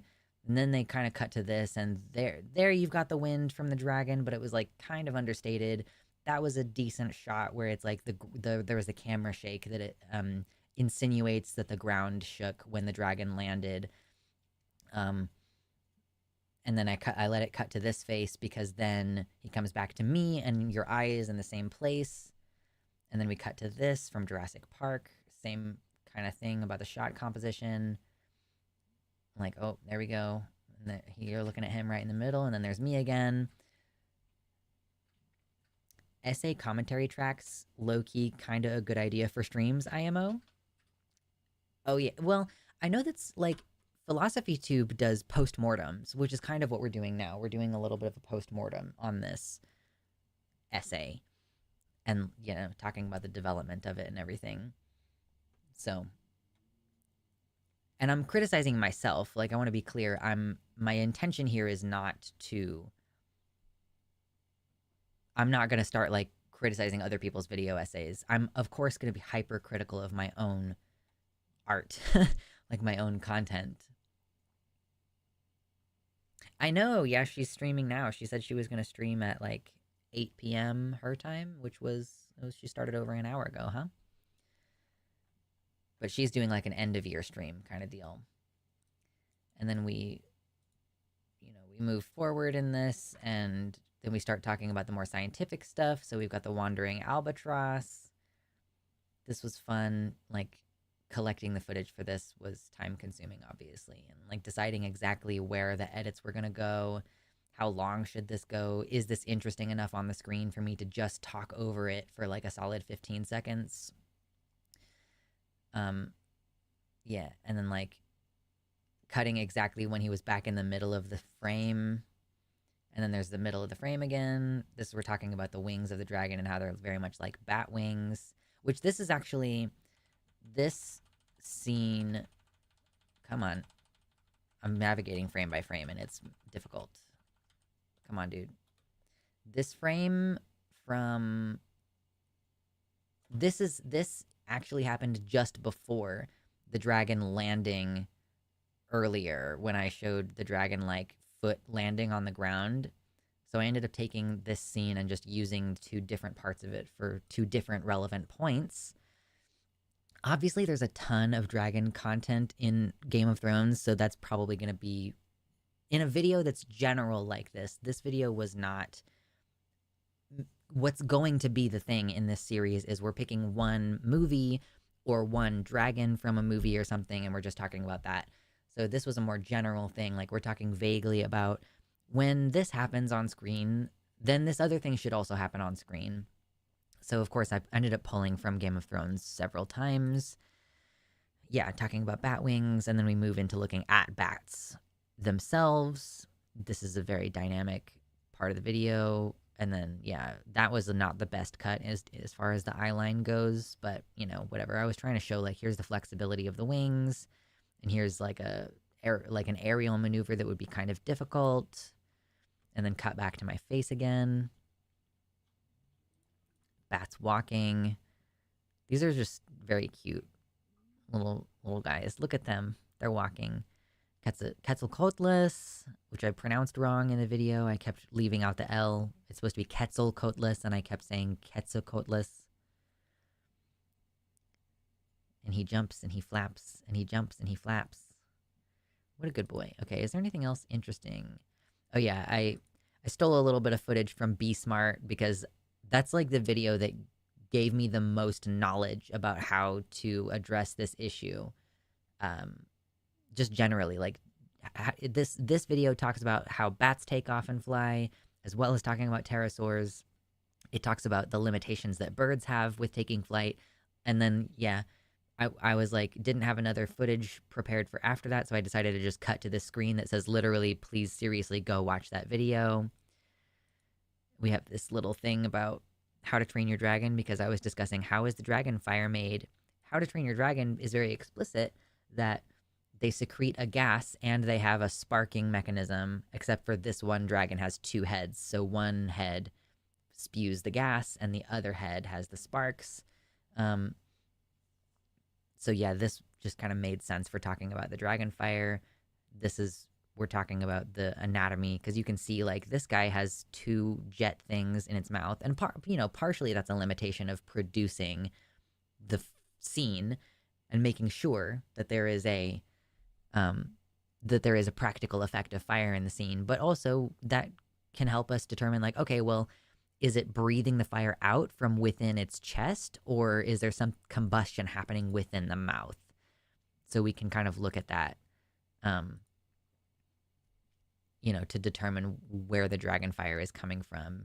Another static shot. Edward, Jacob, again, Game of Thrones. Started talking about Eastern dragons, and I figured that Mulan would be a good cut to that. Ooh, also, I thought this was really clever. So in this, I say, Eastern dragons are typically portrayed as being associated with, like, wisdom and luck. However, by contrast, and I say, however, by contrast, as Mushu is pointing, which I thought was just fun. I thought that was a clever little thing to do. And then it cuts to this other thing of, like, a Western dragon, which I already showed this clip a second ago. But I just decided, like, sometimes dragons are representing chaos and unstoppable natural forces. And that's kind of what that was about. And sometimes they're associated with pride, greed, vengeance. And, the sins of pride, greed. I can't remember what the 4th one is. But I felt like Smaug was the perfect example of that, because literally in this moment in the scene, Bilbo's like, "Oh, I just came here to look upon you and how wonderful you are." So Smaug represents greed and pride in this moment, and he ends up taking vengeance later. So he represents, like, almost all of the things that I mentioned.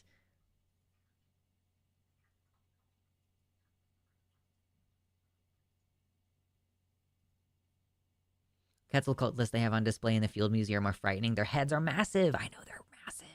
Wrath. Yes.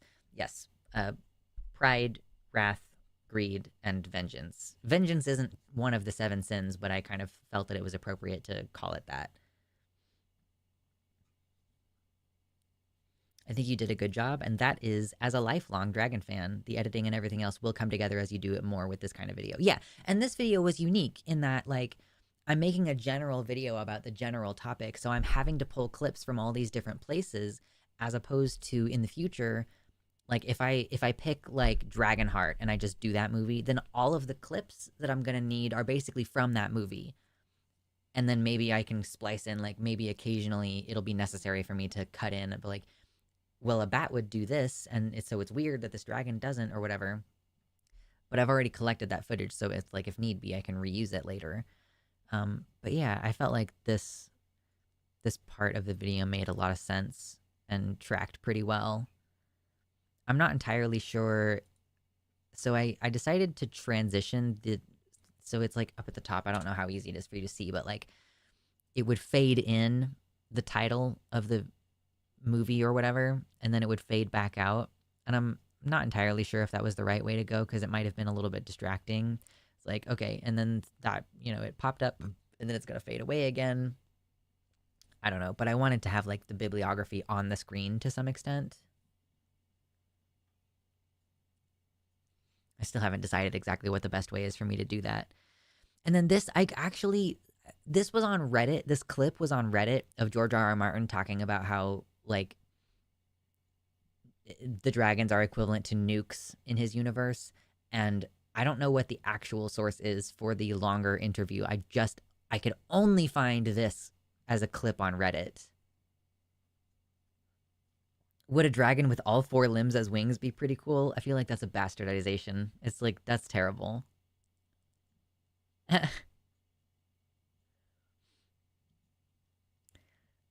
Yeah, so I just put, help me find the source for this video. I could not find it. That's what I put up top instead of, like, listing a source. Yeah, and then a little bit more of, like, steady shot of me talking.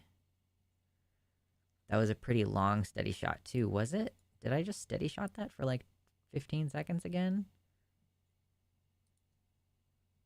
Yeah, I guess so.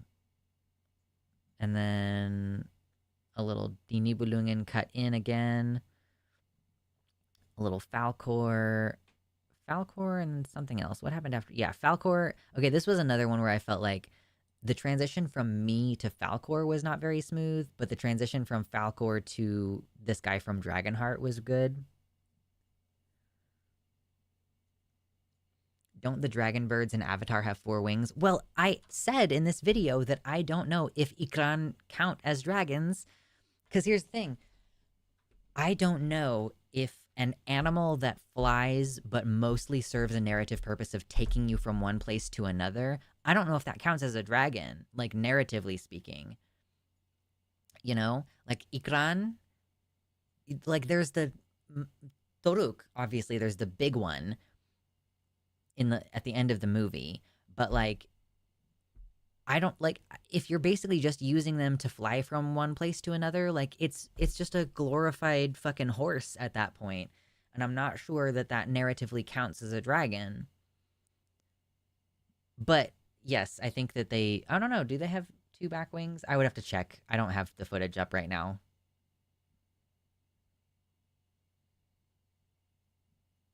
Not gonna lie, it bothers me when they disconnect the wings from the torso and make the wings on these spindly shoulder joints like our arms.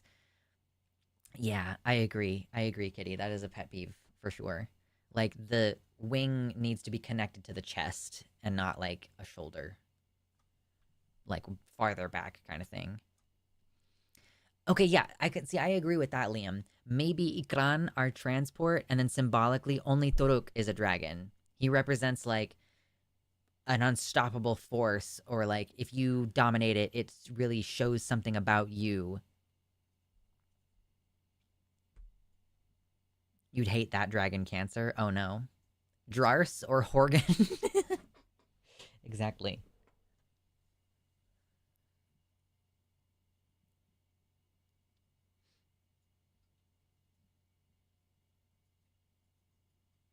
Dragons with 4 legs and wings would possibly be called Hexatera or Pseudotetrapoda. Interesting. You even lift, bro? Sean Connery as Draco from Dragonheart was amazing. I mean, I remember really enjoying this movie when I was a baby, but I haven't seen this movie since I was like younger than 10 years old. Like, I remember liking it a lot as a kid, but I haven't seen it in a very long time. So, yeah, we kind of move into like this is the end of the video basically. So this is just it's kind of the tension is coming down. We're resolving, and then the credits for Patreon. So overall, I mean, those are kind of like my thoughts on this project. It was I have to tell you something. This was the funniest shit ever in my life. So at the very beginning of the video, I'm establishing like, okay, here's the premise. Here's what we're going to talk about. This is Die Nibelungen. Does this guy even count as a dragon because he doesn't have wings? And then I was like, the most important question is, would you fuck that dragon? I didn't plan for this. It just so happened that, okay, so in Die Nibelungen, which is the film that I referenced the most in this video, it's like 1924. It's an Austrian filmmaker. Die Nibelungen, like the dragon is only in it for a very short period of time, where Siegfried, the main character, like kills it in order to bathe in its blood. Or he goes to kill it, and then a little bird nearby tells him to kill it, to bathe in the blood to give him power. It's an Achilles thing, because he ends up with a leaf stuck to his back, and then since that leaf was stuck to his back, that's the one part of his body that didn't get the magical power from the dragon blood, and then he gets stabbed there later, and the blah blah blah. It's literally just Achilles. But when he's taking off his clothes to bathe in the dragon's blood, check this out, so fucking funny. Would you fuck that dragon? And then Siegfried, like, he's like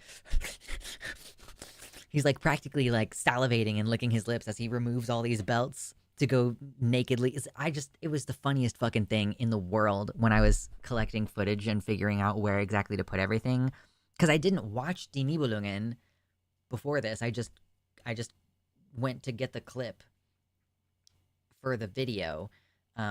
It's like an entire movie. I don't need to watch an entire silent film that I can't read the cards in a silent film because it's in German and it's all stylized, so I could barely tell what it was saying. But I just thought that was the funniest fucking thing in the world. Like, would you fuck that dragon? Like, he's just getting his pants off. Like, oh my god. Perfect. I could not have possibly planned that. It was so perfect. And I wrote the script before I kind of had in my mind some things. Like, yeah, obviously when I'm talking about the dinosaurs from Jurassic Park, I'm going to include the clips that are relevant about like the water in the puddle, kind of whatever. But yeah, I hadn't collected the footage at the time that I wrote the script. But man, I just thought that was so fucking good.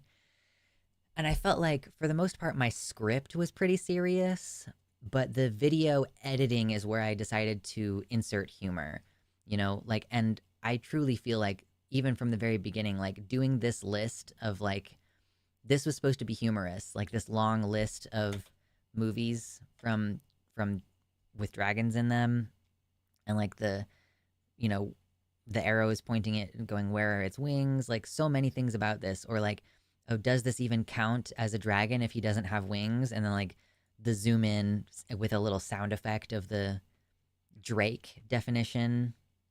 Like, it was, I feel like I ended up, putting together something that was pretty amusing, even though my script did not have much comedy in it. Like, there was like one, maybe, there were a couple jokes that I scripted in there. The Sigma grind set and mistakenly calling the dinosaurs from Jurassic Park dragons, those were scripted in. But I think a lot of the levity of this film, of this particular video, comes from the editing. So, yeah. For basically like a almost 11-minute video, because how long is the credits? The credits go for like about 30 seconds. Or maybe even longer than 30 seconds. So like a roughly 10-minute video. It took me a lot longer than I was anticipating, but also I think it turned out really well. And like, I made a couple of mistakes, and I could have taken the video down, fixed it, and re-uploaded it. And I decided not to do that because I was like, I need to get over the idea that every video is going to be perfect. Sometimes I'm going to fuck up, and I just need to leave it in. Sometimes it's even funnier if I leave it in. Like, the arrows pop up, and it's like, where? Just pointing at his back. Like, where? So, you know, trying not to give myself too hard of a time for those little mistakes. I could buy the dinosaurs in Jurassic Park being narrative dragons. I mean, shoot, maybe eventually I'll add that in, and we'll see how contentious that is for me to discuss the dinosaurs in Jurassic Park as though they are dragons. They certainly represent unstoppable natural forces. Quetzalcoatlus is considered a dragon, but it's a serpent that has feathers, but no wings. Or Quetzalcoatl is like, you're talking about the original god character? Looks like the dragon is down to fuck. Dragon is a pretty broad term. Yeah, for sure. Dragon is a broad term. Well, because it can, like, literally, I mean, a drake is a type of dragon, which is a wingless, four-legged dragon. Or sometimes drake refers to, like, a baby dragon.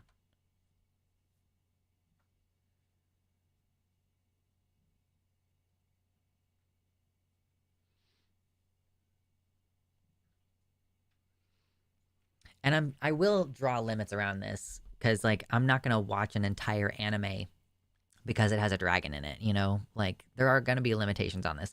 I will not watch the How to Train Your Dragon TV show. And honestly, I might only talk about the first movie for How to Train Your Dragon, because the second and third movies, if we're being kind of honest, are not very good.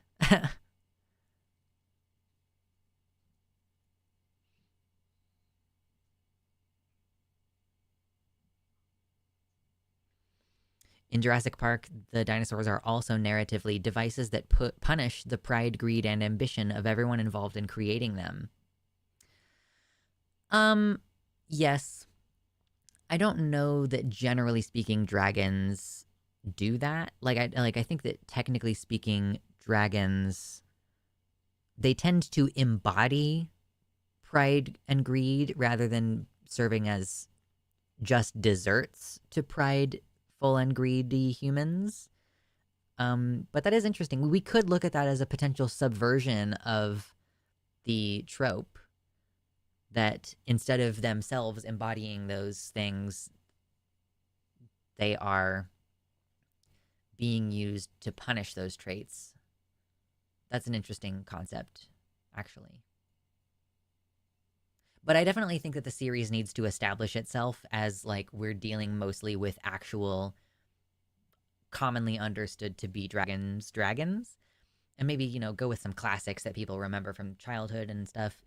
And as we get closer to the live-action How to Train Your Dragon movie coming out, obviously I will use that publicity to push a video about the original How to Train Your Dragon movie, the animated one.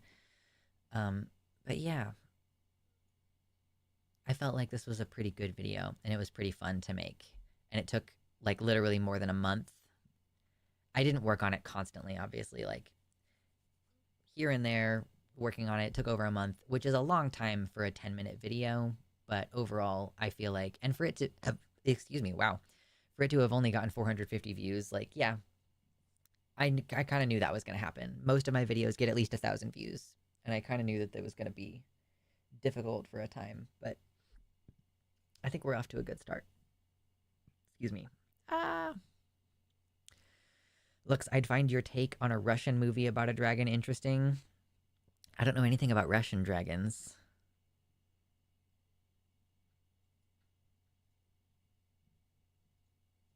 Dragon Riders of Pern by Anne McCaffrey needs to be a movie series or TV show.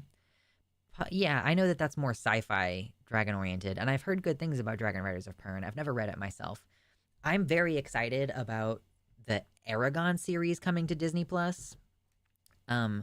Paolini said that he was expecting there to be some kind of announcement about it before the end of the year, but I'm unsure how the production schedule is working. But obviously I'm very excited about that. If I can find a way to, like, make content about that as it goes on, like, there's every possibility that Musing Moss will do episode breakdowns of that show as it comes out. And fucking, I mean, shit, like, maybe I could even go back and do, like, episode breakdowns in the same way that everybody does for House of the Dragon. And then, like, do that as a backlog and prepare for season 3 of House of the Dragon, which is, you know, probably going to come out in 2026. Or hold on, no. Yeah, because the new season... Wait. Yeah, season 2 came out this year. So we just did season 2. And then it's going to be like every other year. So next year we'll have Dunk and Egg, and I am not going to do any review of that because there's no dragons in it. But yeah, there's every possibility that I could do like a... when some dragon-related media is coming out actively, like responding to it episode by episode, but in a more standard kind of video essay way instead of like focusing on the dragons themselves.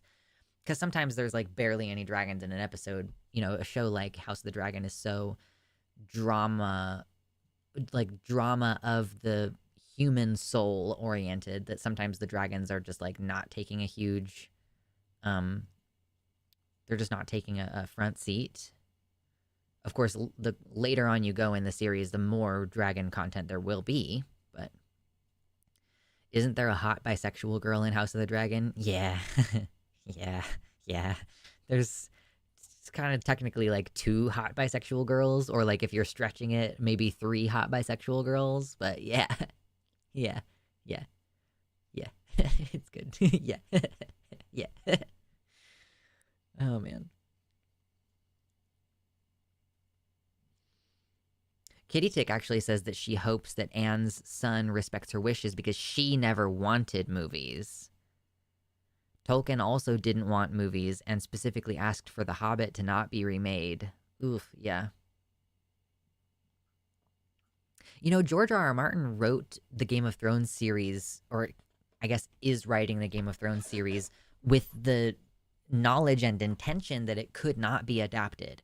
Like, he was writing a book series that he figured it would not be possible to adapt because, like, there's a lot of horses, for example, and, like, no show is going to have the budget to do the things that he's doing. And then, of course, you know, this thing has happened now. Sometimes they cut, like, oh, this battle is, like, cut, and we only see the back, or we only see like the end of it or the aftermath. Looks, I would send you the Wikipedia link about the movie, but I don't have the Discord. Yeah, there's a Discord link in the description of the live stream. It's down there. Or if that link isn't working for some reason, if you come to the website, there's a button right about there-ish, somewhere in this vicinity. So the link is publicly available. When he started writing back in the early 90s, yeah, there was definitely less infrastructure to have this kind of thing happen. Yes, there are a lot of yada yada battles. Yada yada. Yes, Tyrion got knocked out and woke up when a battle was over, when in the book he fought in that battle and stabbed someone to death with his horned helm. So yes, they definitely changed things and cut some corners and stuff.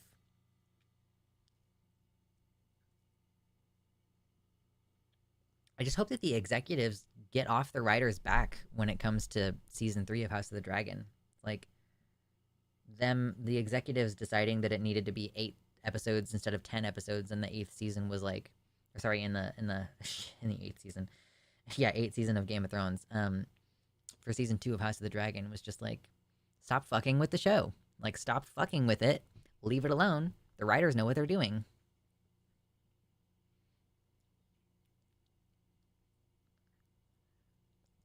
Yeah, Emma Darcy is so cool. I love them. I love them so much. Like, it's a huge deal to me as a fan of dragons who is also non-binary trans that the main character of the globally most popular dragon show, biggest dragon franchise, period, in the world right now, is a non-binary trans person. I'm like, that shit, it means something, you know? It means something. After Game of Thrones ending, I really didn't trust or care for the continued series. I don't blame you. My partner also is not watching House of the Dragon because of the distasteful thing, like the taste in your mouth after Game of Thrones. So I completely understand. However, I will say that House of the Dragon does not have the same writers as Game of Thrones. So the showrunner is a man, but many of the episodes are written and directed by women. And the showrunner, Ryan Condal, said that when it comes to his leading female characters, he basically always defers to the female writers of like, what would this character do? He defers on a lot of things. So it was, I think, you know, obviously it still has the potential to have a lot of pitfalls, but the two guys, Dan and Dave, who led Game of Thrones and fucked it up, they have nothing to do with this project. Absolutely nothing. Nothing. Totally different showrunner, different writers. Like, they use some of the same directors, but like, yeah, it's different. If I ever write a book, I would put in the preface, "This art is meant to be enjoyed as a novel. Please respect it and leave it as one." Yeah. It's like the opposite of what a lot of people, I think a lot of writers are like, "Oh, I hope that someday this becomes a TV show." It's like, actually just leave my shit alone. Don't adapt my thing into like, and then you're making changes that I don't necessarily agree with, and like, whatever.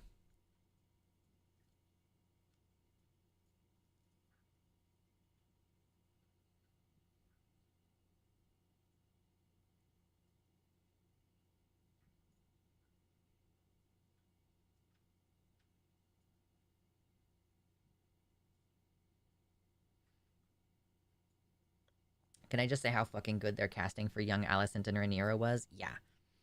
They're both incredible at selling the characters. I kind of feel like I don't really understand why they felt the need to speed run through the events of the first season. But like, it's like, you could have taken more time with all of that stuff.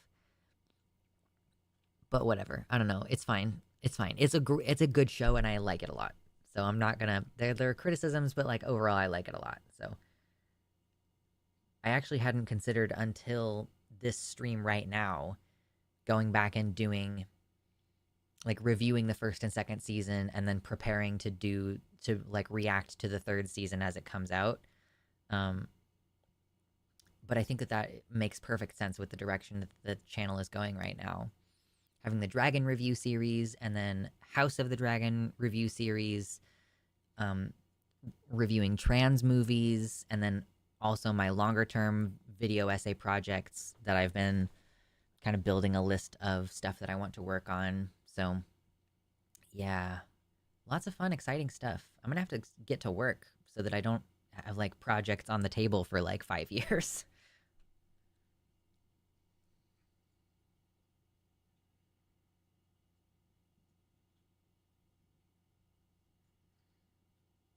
Many people fear their second death when your name is forgotten and never spoken again.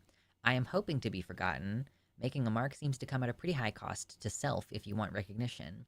Hoping to teach a fair number of people, but be more of a ripple effect in life and not remembered personally.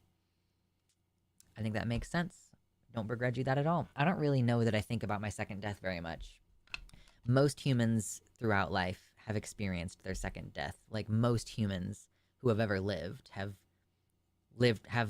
died twice already. So it's like, I just kind of don't think that I'm gonna be remembered that long. So it doesn't really trouble me. Do you think there will be more out trans actors in future? Potentially. There was some person, Oppenheimer actor, non-binary. Yeah. I mean, yeah, so it's still happening. Oppenheimer actor comes out as trans, masculine, and non-binary. God damn it, LA Times. They are keeping their work name. So I think this person is, yeah. They are going to continue acting under the name Emma DuPont, but now they are known as Nick in their personal life and uses they, them pronouns. So that's cool. I think that the way that people are reporting on that is basically dumb, but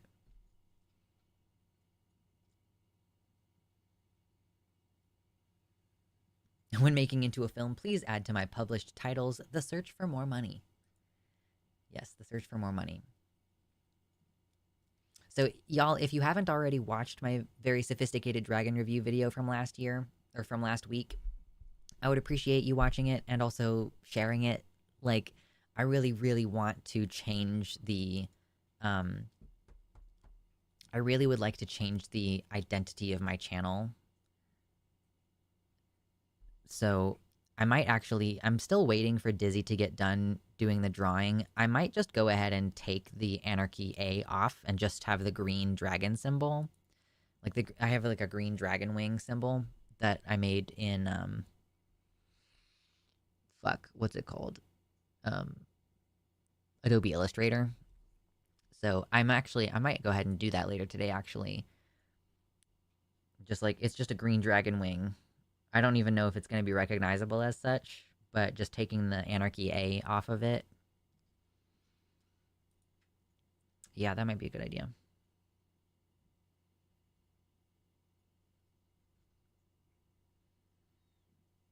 I do not care about my second death, and I think the obsession with, quote, leaving a legacy is in some regard reactionary.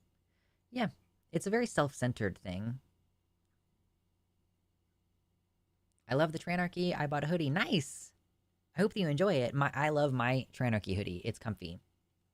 It's still going to be comfy when I update it with the new logo design. I will be sad to lose the Tranarchy altogether. I haven't decided what's going to happen with the merch. For now, that's the only merch I have. So it's going to stay up for now. I was just talking about, like, changing the icon of the channel. It may be that they go away for the most part, and then maybe, like, once a year, I bring out, like, hey, here's the legacy merch from back when the channel was when I first got merch or whatever. So yeah, I don't know. I haven't really decided. I might slim it down to, like, only the hoodies, or, like, only the hoodie and a t-shirt. But I don't have merch to replace it yet.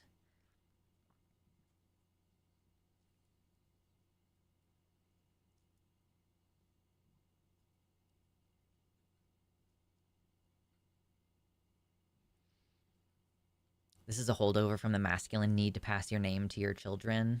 Yeah.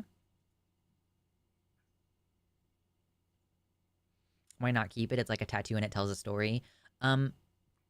I don't want to keep an entire store's worth of merch for an icon that I no longer use.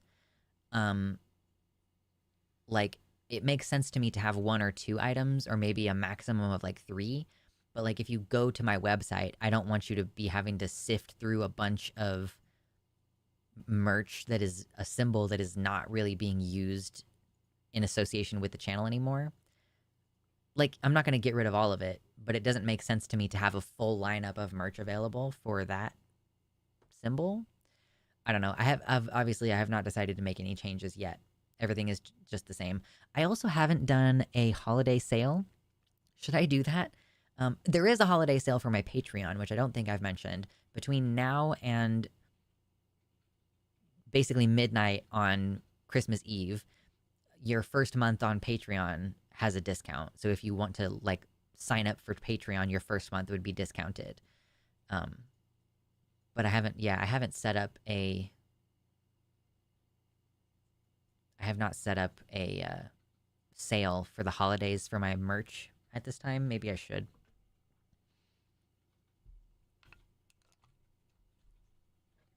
You should make crocheted moss and sell it. Yeah, maybe. I definitely like the idea of doing some kind of mossy background here. I'm thinking about, like, building a fountain and maybe, like, taking real life moss and putting it on the fountain. And then I can just, like, spray it down every once in a while. Yeah. I don't really have a solid... Maybe I should start... Shoot. Maybe I should start making a solid plan for what the background is going to look like after I move. I'm sure for a while it's going to be scuffed. I don't even know. I haven't figured out an apartment yet. I haven't figured out the rental situation yet at all. So I don't know, like... Is there going to be a window in the background? I hope not. Anyway, like, do I want the vines up still?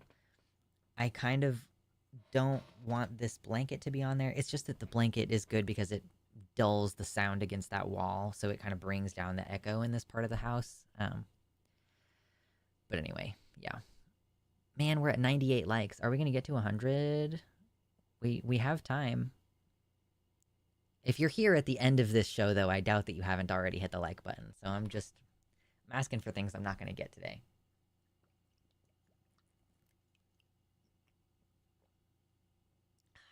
Man, water is so good.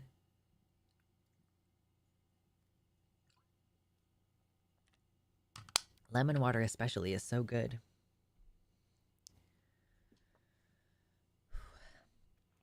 Well, I think that probably just about does it for us. Make a faux cave with waterfall and moss and have lights like dragon eyes in the cave. Yeah, that's not a bad idea. That would take a huge amount of effort though, like an entire faux cave.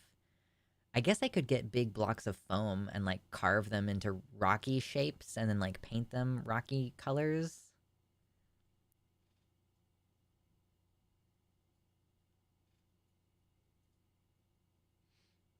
I do have a pretty fantastic philodendron for a gift to help clean the air in your apartment. It is massive and they transport well. That's very sweet. I might wait to take it from you until, like, I have more permanent accommodations. But the last time I tried to do philodendrons, I did a bad job at keeping it alive.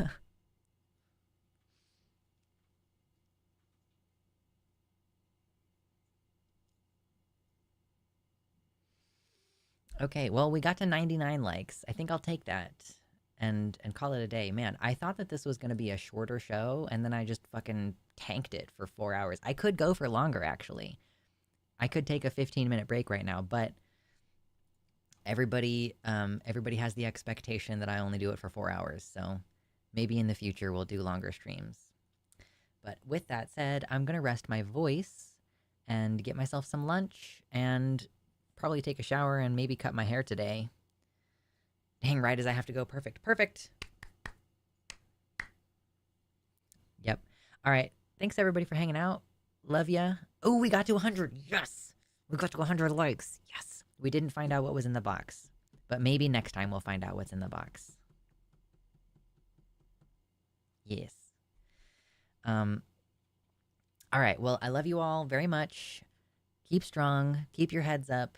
You know, chins raised. Take care of yourselves. Don't do anything I wouldn't do. And I will see you on Wednesday. Oh, just a pre-warning. I will not be streaming on Christmas Day this year. So I will be planning to see you on Wednesday this week, though. So be good. All right. Bye-bye.